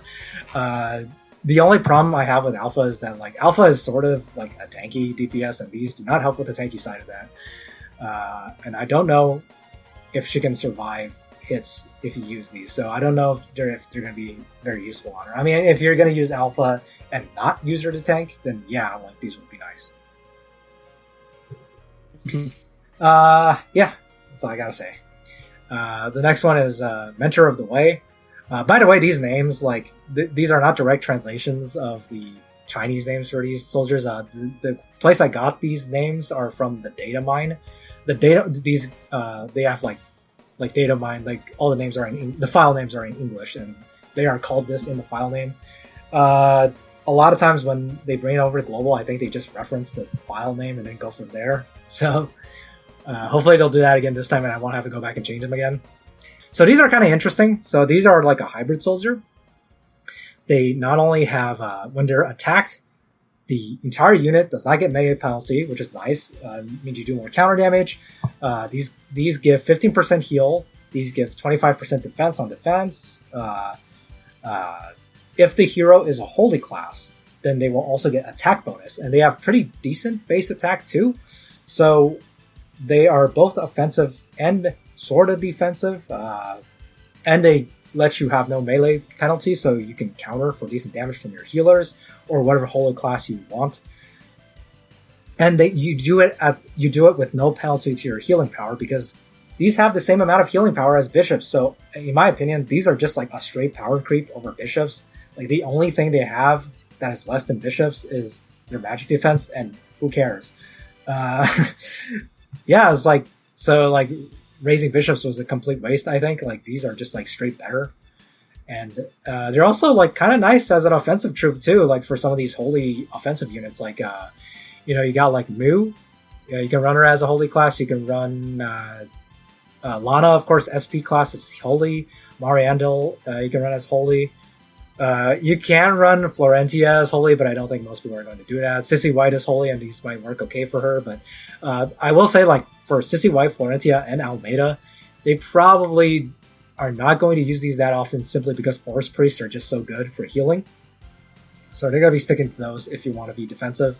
But for all these other units, like, Young Jessica, Lana, Liana, even.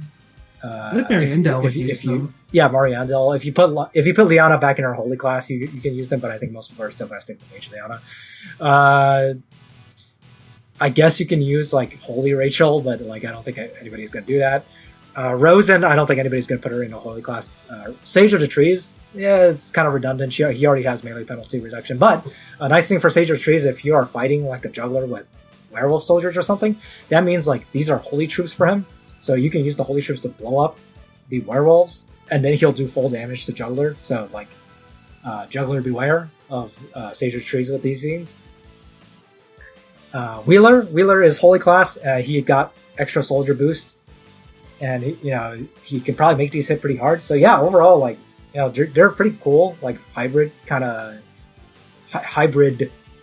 soldier that lets your healers do more damage, which I guess kind of goes back to something we mentioned before, which just seems to be they want to make it so that healers can do more than just heal.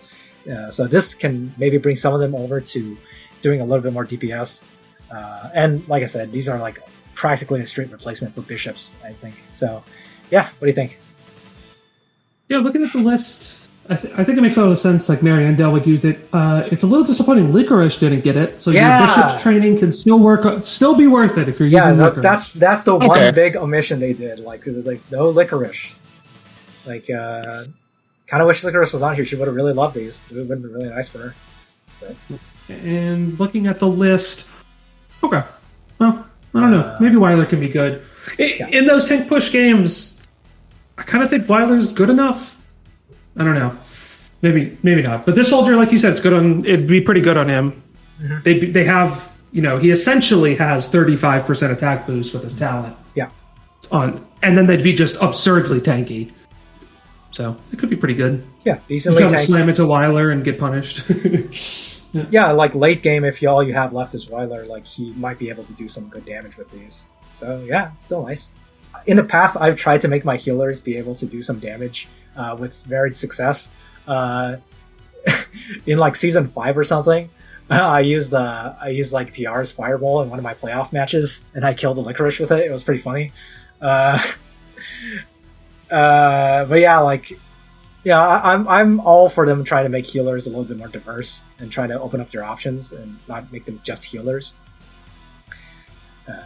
The only thing I will say is, like, I don't understand why they gave these the same amount of healing effect as bishops. I don't think that was necessary, but whatever. It's the power creep. Yeah. So I guess any hope for future soldiers? Anything you think you would want to see added?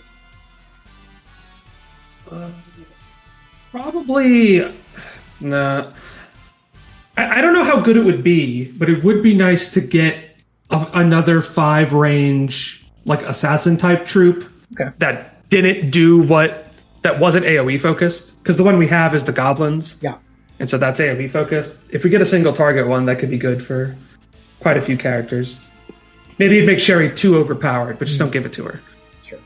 Give it to Dieharte, Yeah. Just gotta wait for SVD Heart. It's coming. It has to come. Just gotta don't lose faith. Okay, so I guess one thing I will mention is that I'm pretty mad that the Lancer Soldier was not given to either Wataru or Ryo. I'm very, very sad about that. That is really scummy, actually. Yeah, I mean Wataru, it's funny because season 8 just started, of course, and Wataru was okay last season, but because this season everybody's playing Rush, Wataru has become so good for me. But Wataru, if he could get a good Lancer Soldier, that would be so nice for him. And for Ryo, Ryo doesn't really have any good Lancer Soldiers. I mean, Hoplites is like a gray area. They're not really quote unquote a Lancer Soldier, and he also has Vanguard Lancers, which are like a joke. But yeah, I guess that would be this thing I would like to see. I would like to see a Lancer Soldier or something for Wataru. That would be nice. Maybe a Lancer Soldier for Yusuke.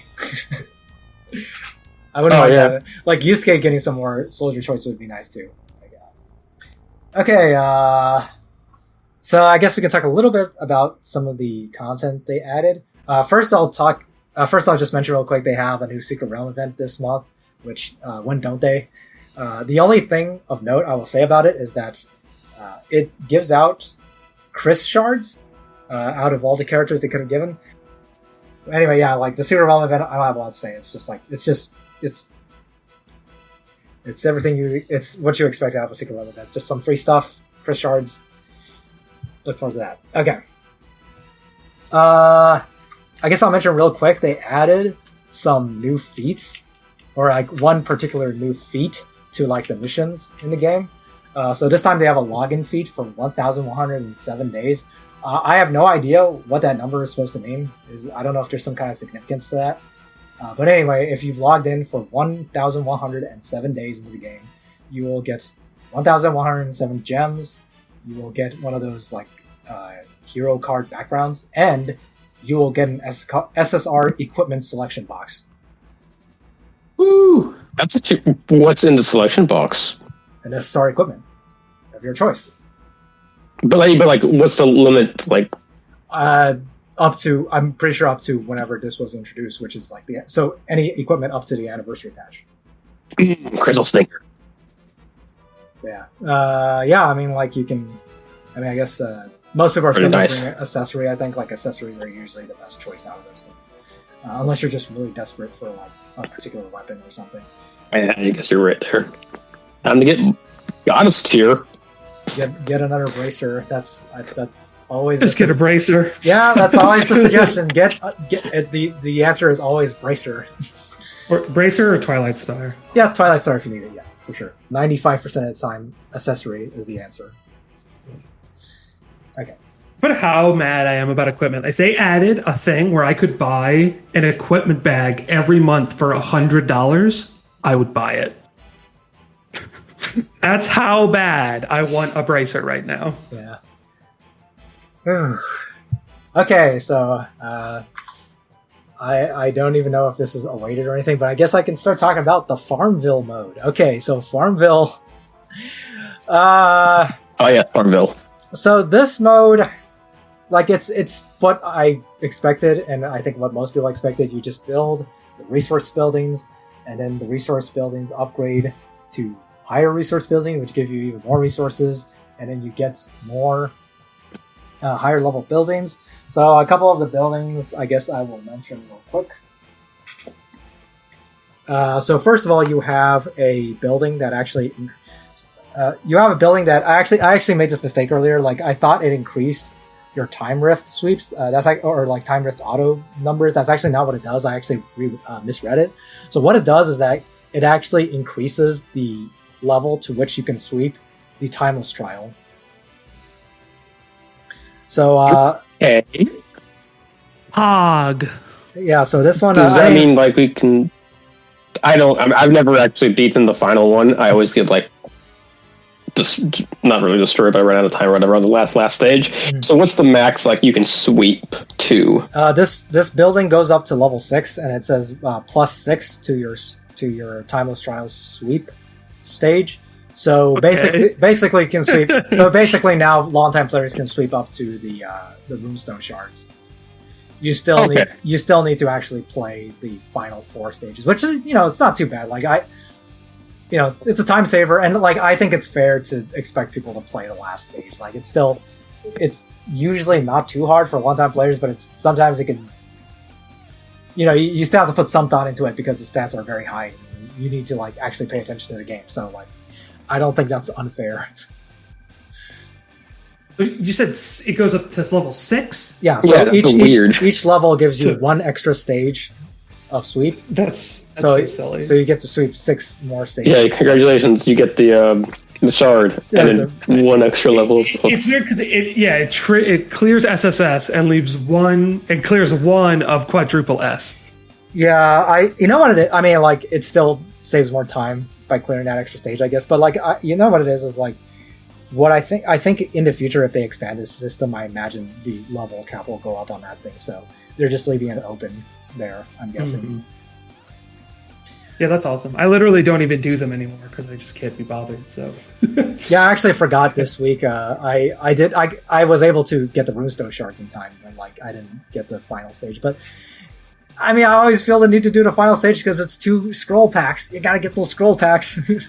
I can use my credit card to purchase 2 scroll packs. I gotta scrape. I have the time versus money, and I have the money.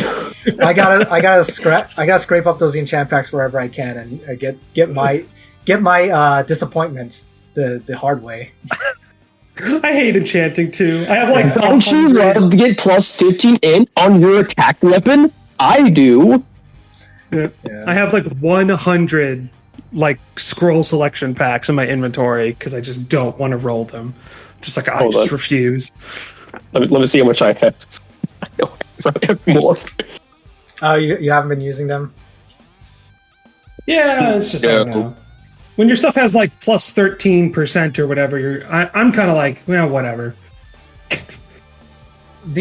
So like I guess I'm gonna move on to like the thing everybody probably is more interested in, which is the shop that you can build in this Farmville mode. So as you can see, I'm going to put this picture in the video as well, of course. So when the shop first starts out, you can buy some enchant hammers, or not enchant hammers, but upgrade hammers. You can get some SR scrolls, which is nice. And as you upgrade your castle, you can upgrade the shop, and the shop will have more and more stuff to give you. And of course, most notably, well, first of all, you can see at level 2, you can get Epic Martial Spirits. Now that is really, really nice for newer players, especially I think, because when you're newer to the game, that red ore is really hard to come by.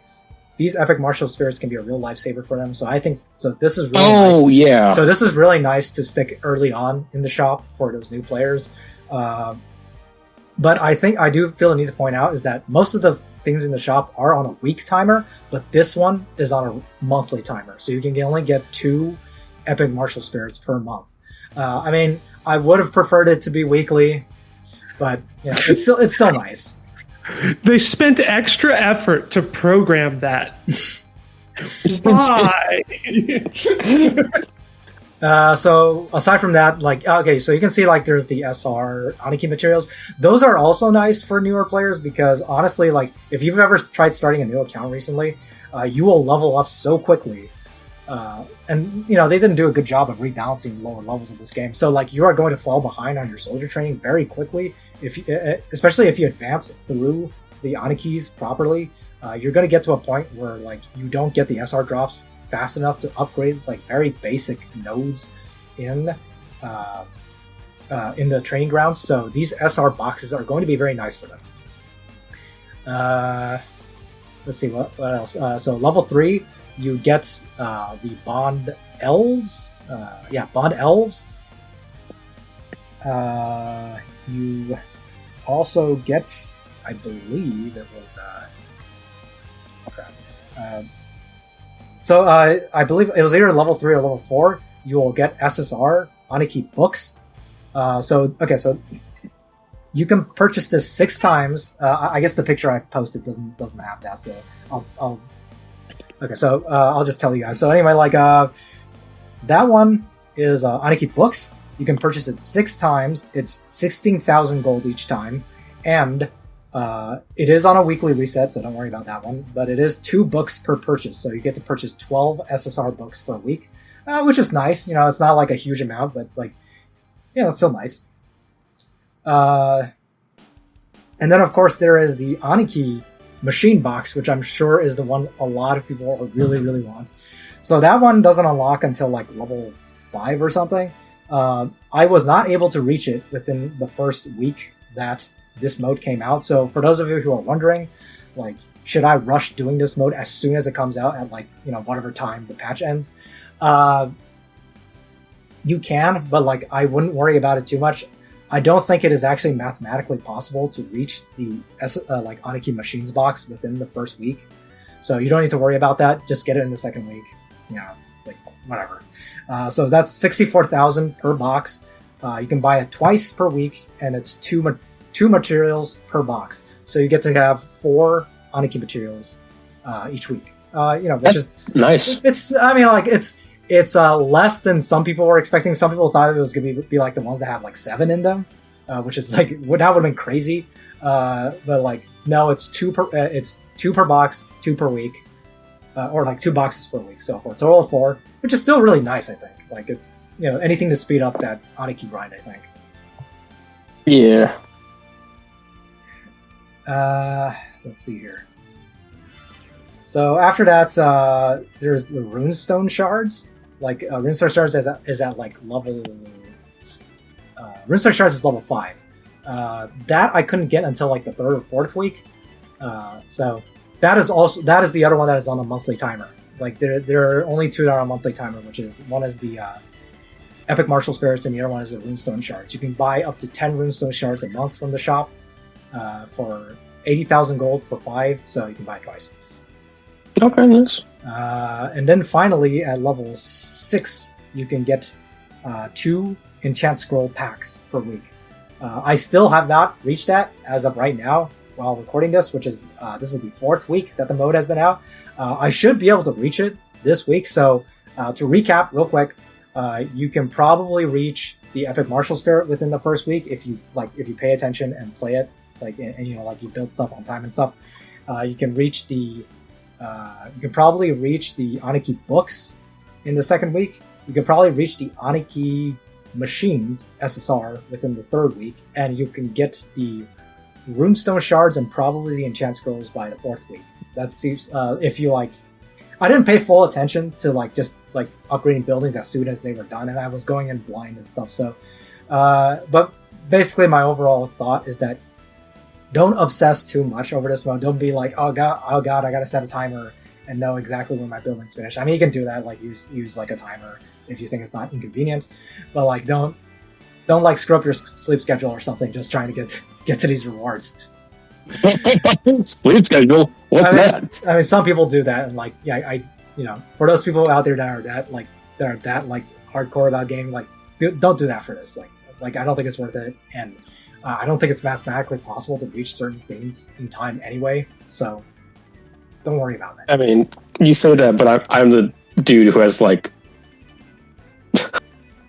I started playing that one Warhammer game that has the same concept where you just do upgrade stuff and it takes time. And I wake up like 3 o'clock. Oh boy, there it goes. Let's do another building. This sort of thing is in a lot of games, and it's just kind of dumb. I mean, just I will say that like obviously like just do check it a few times a day, I guess. Like don't like wake up in the middle of the night to check your buildings or something. Like don't do that. Just remember to check it like when you log into the game. Like that's really all there is to it, I think. And the last thing I will say about Farmville mode is that they said there would be like random rewards from like clicking on characters that you put in the mode, and they listed all kinds of fancy rewards from it. But so far, all I've gotten is a bit of gold. I got a bunch of friendship vouchers, and I've gotten like some like small amount of crystals, but barely any. So like 10 or like 5? I think like 40 total since it's been out. It's like it's I don't know. You click on a hero and it gives you 5. They sometimes have random conversations with each other, and then you'll get a random reward from it. Right.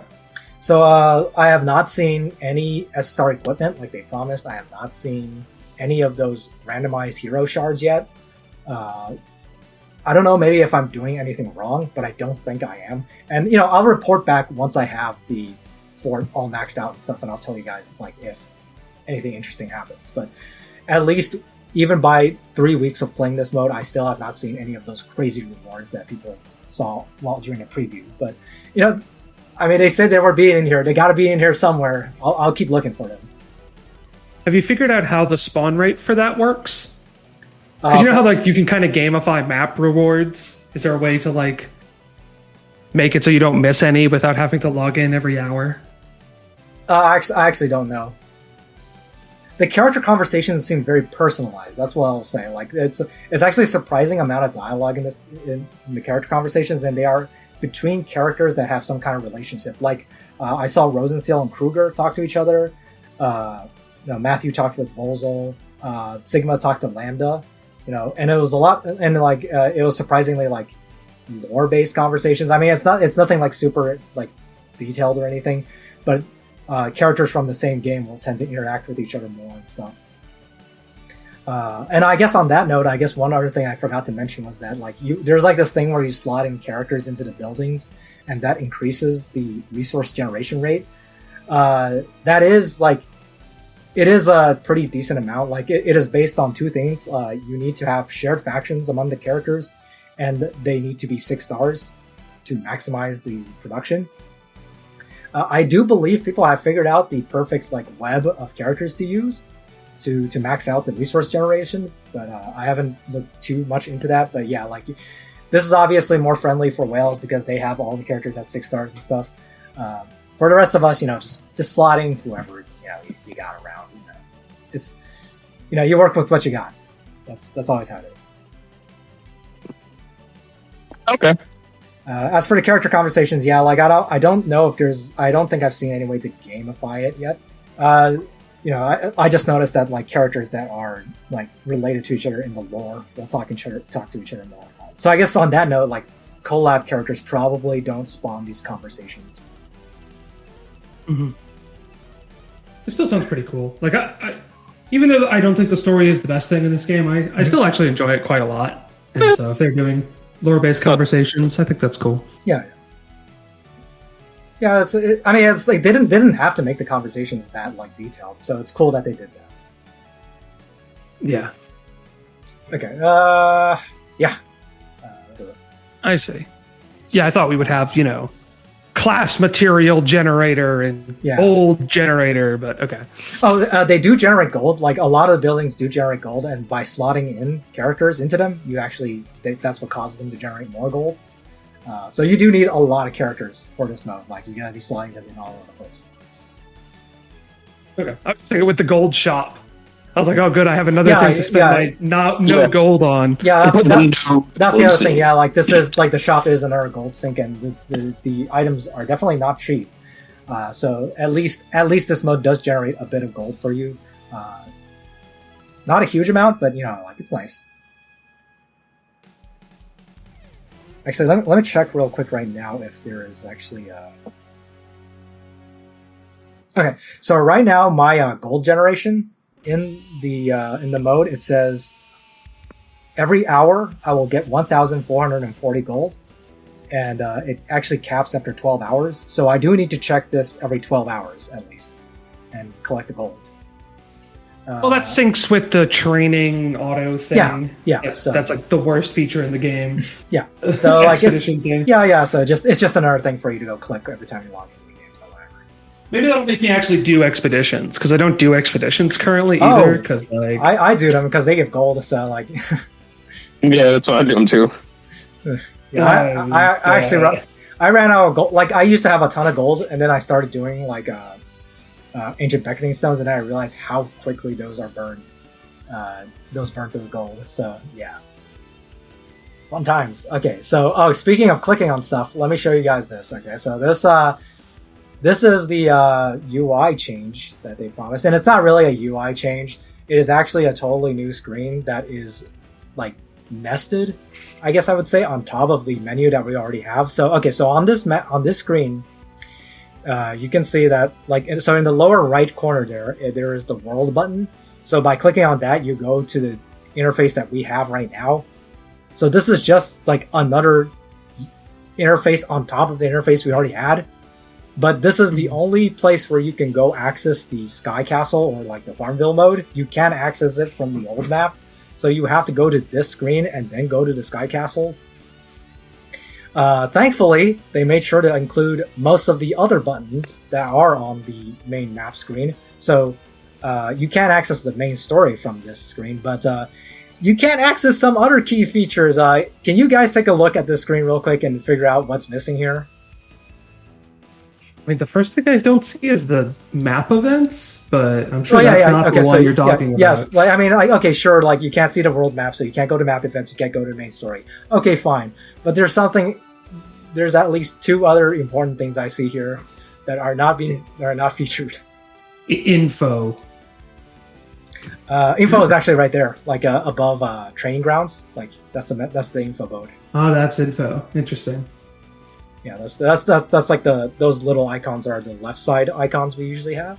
You got the info board, you got the friendship, you got the rankings button. Well, please don't tell me it's Secret Realm. Do you see the Secret Realm? Yes. They included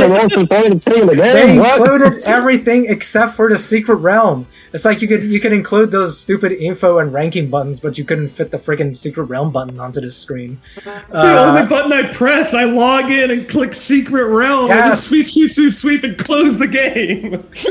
Why you do this, Stallone? Yeah, and the other thing missing here, there's another thing missing here, which of course is Arena, which is the other daily thing that people do.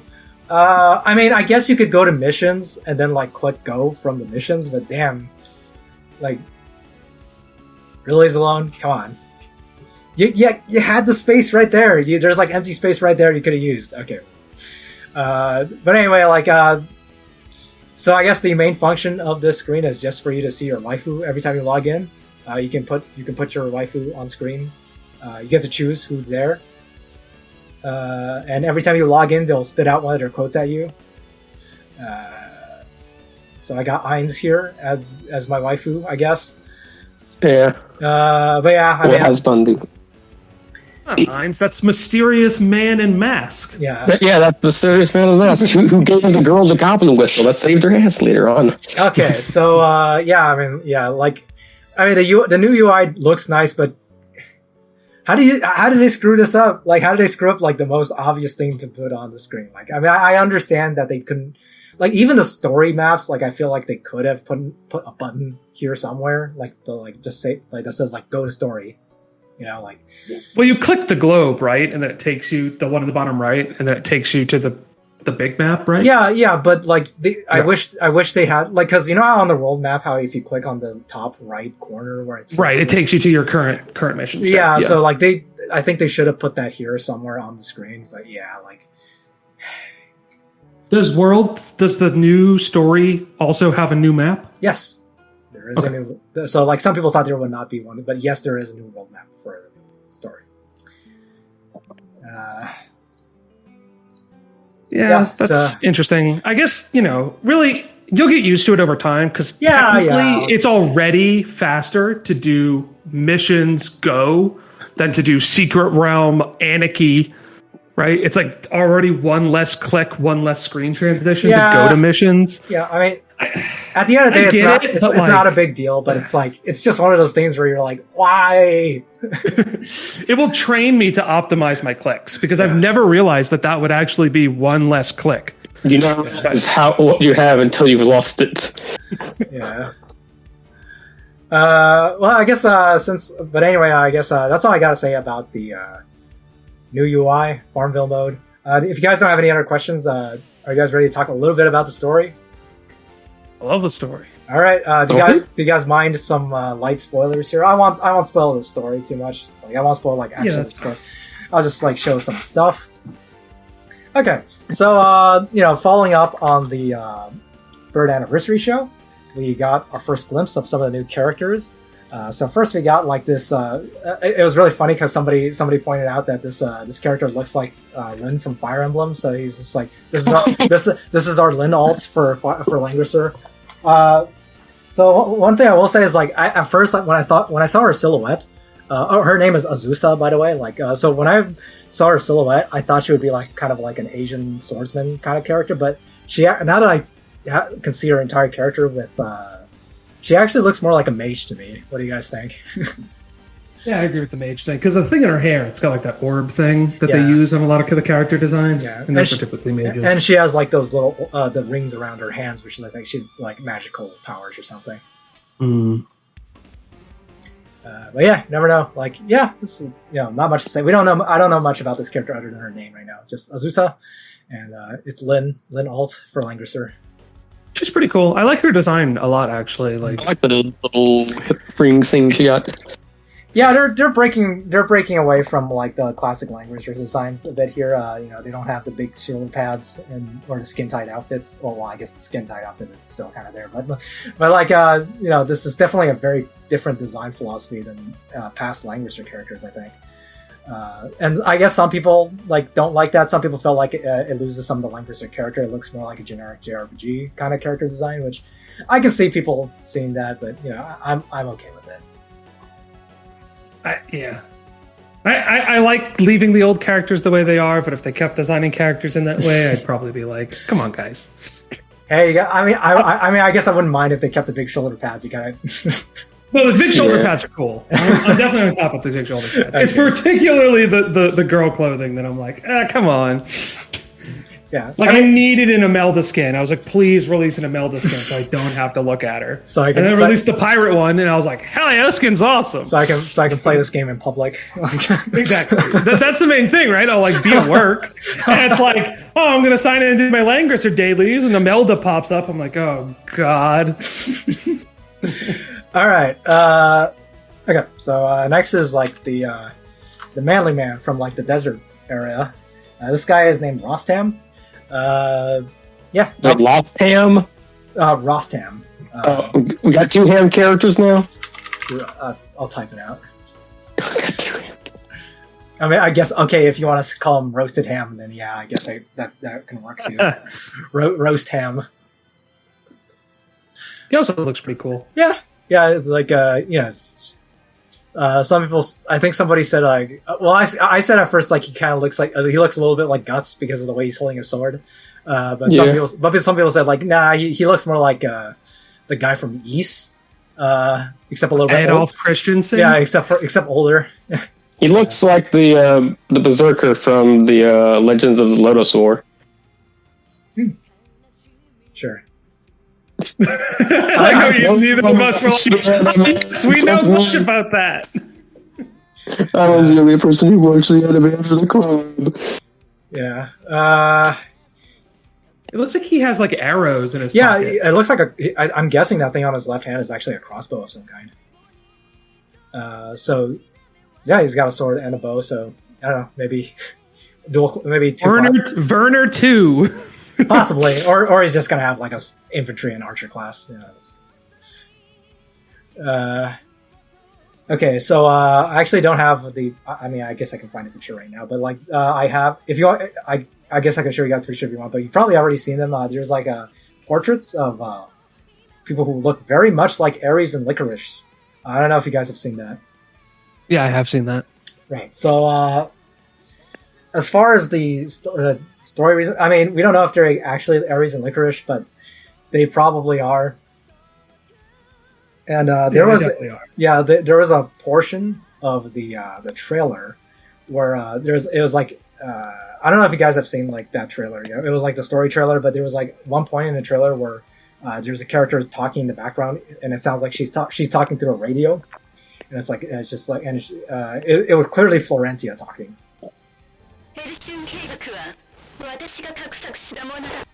And she was talking about like the Elysium project. So my belief, like I think I mentioned this before. I think what happened is probably going to be something like Ares and Licorice probably like worked with Florentia, which is more towards the Empire path in Langrisser Tensei. I'm guessing they're probably going to change some stuff around to work certain characters in, maybe. But I'm guessing what happens is that they got into the Elysium ship, and they got caught into like some dimensional warp thing, and now they're in the main Langrisser universe somehow.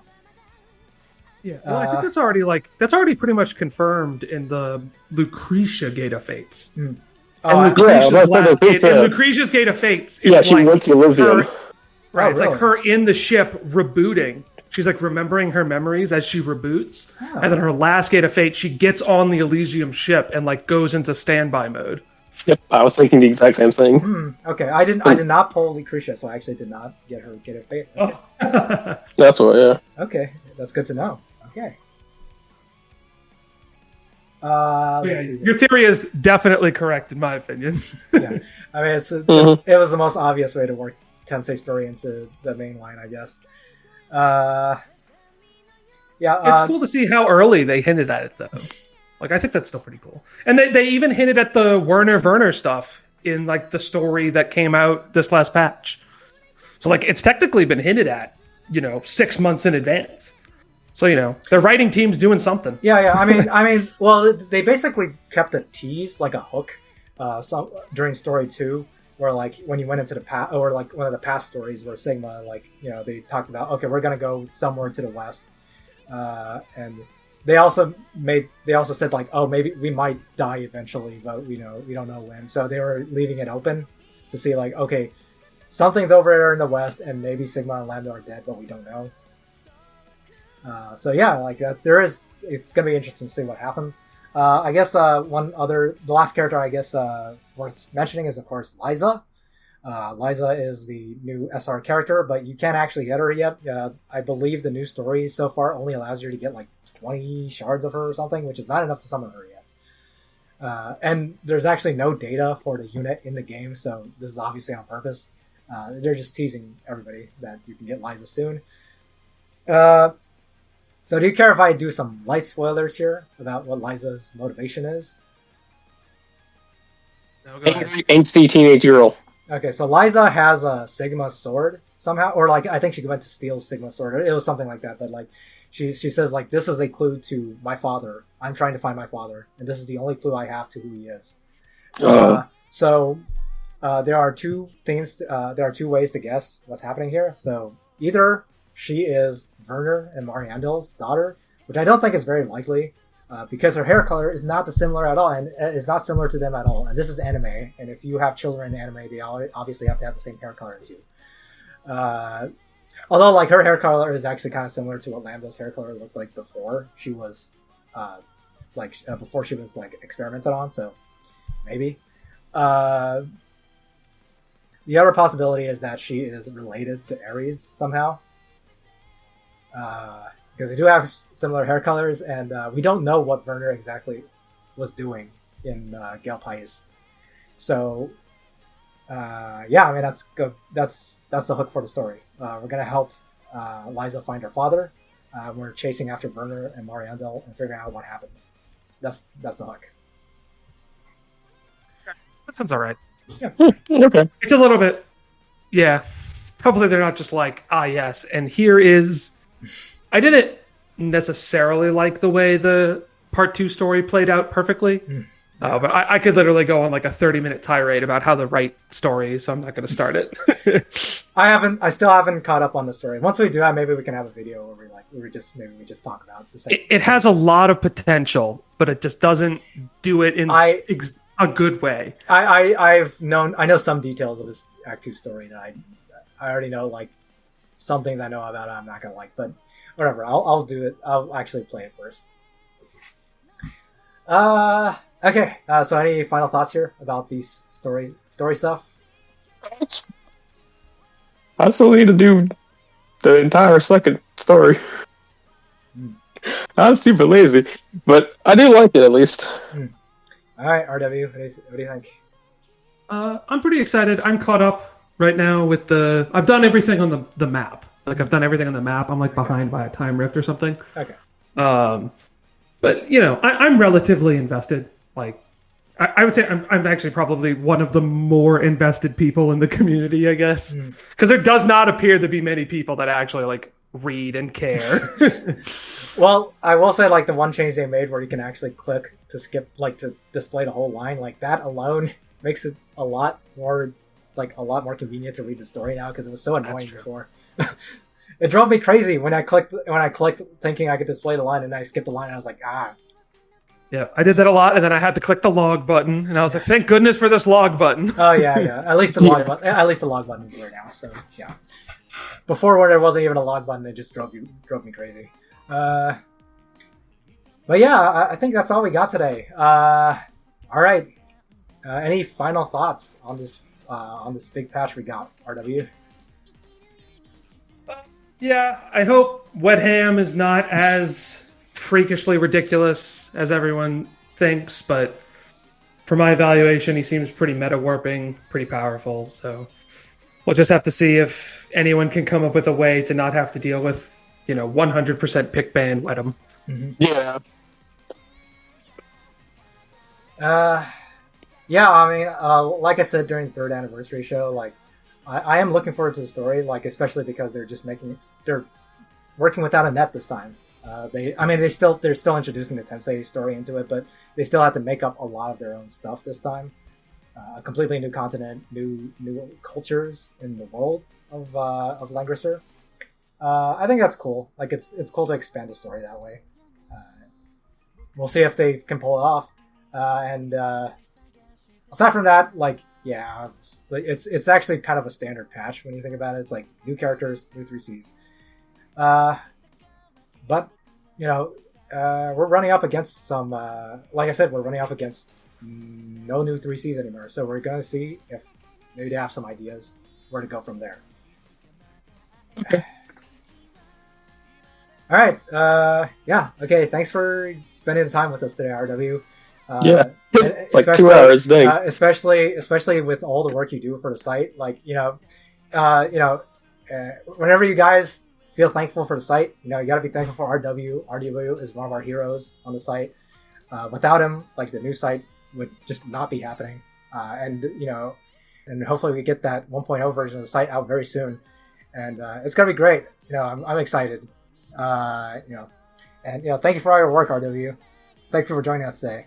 You can thank me when we actually release it. Yeah. No. Until then, I've actually done nothing. I will say I enjoy using the site personally. I use, like, a personal dev version of the site whenever I want to look anything up, and I enjoy using it. So it is somewhat good, I guess. All right. We're getting ready, guys. Like we actually have been working on it. All right. So 3.0 is coming. Get ready for Wehttam. Get ready for roasted ham, and get ready for five new old characters. Okay. All right. That's all we got for you guys today. We'll see you guys next time. Yeah, thanks. Bye. Thank y'all.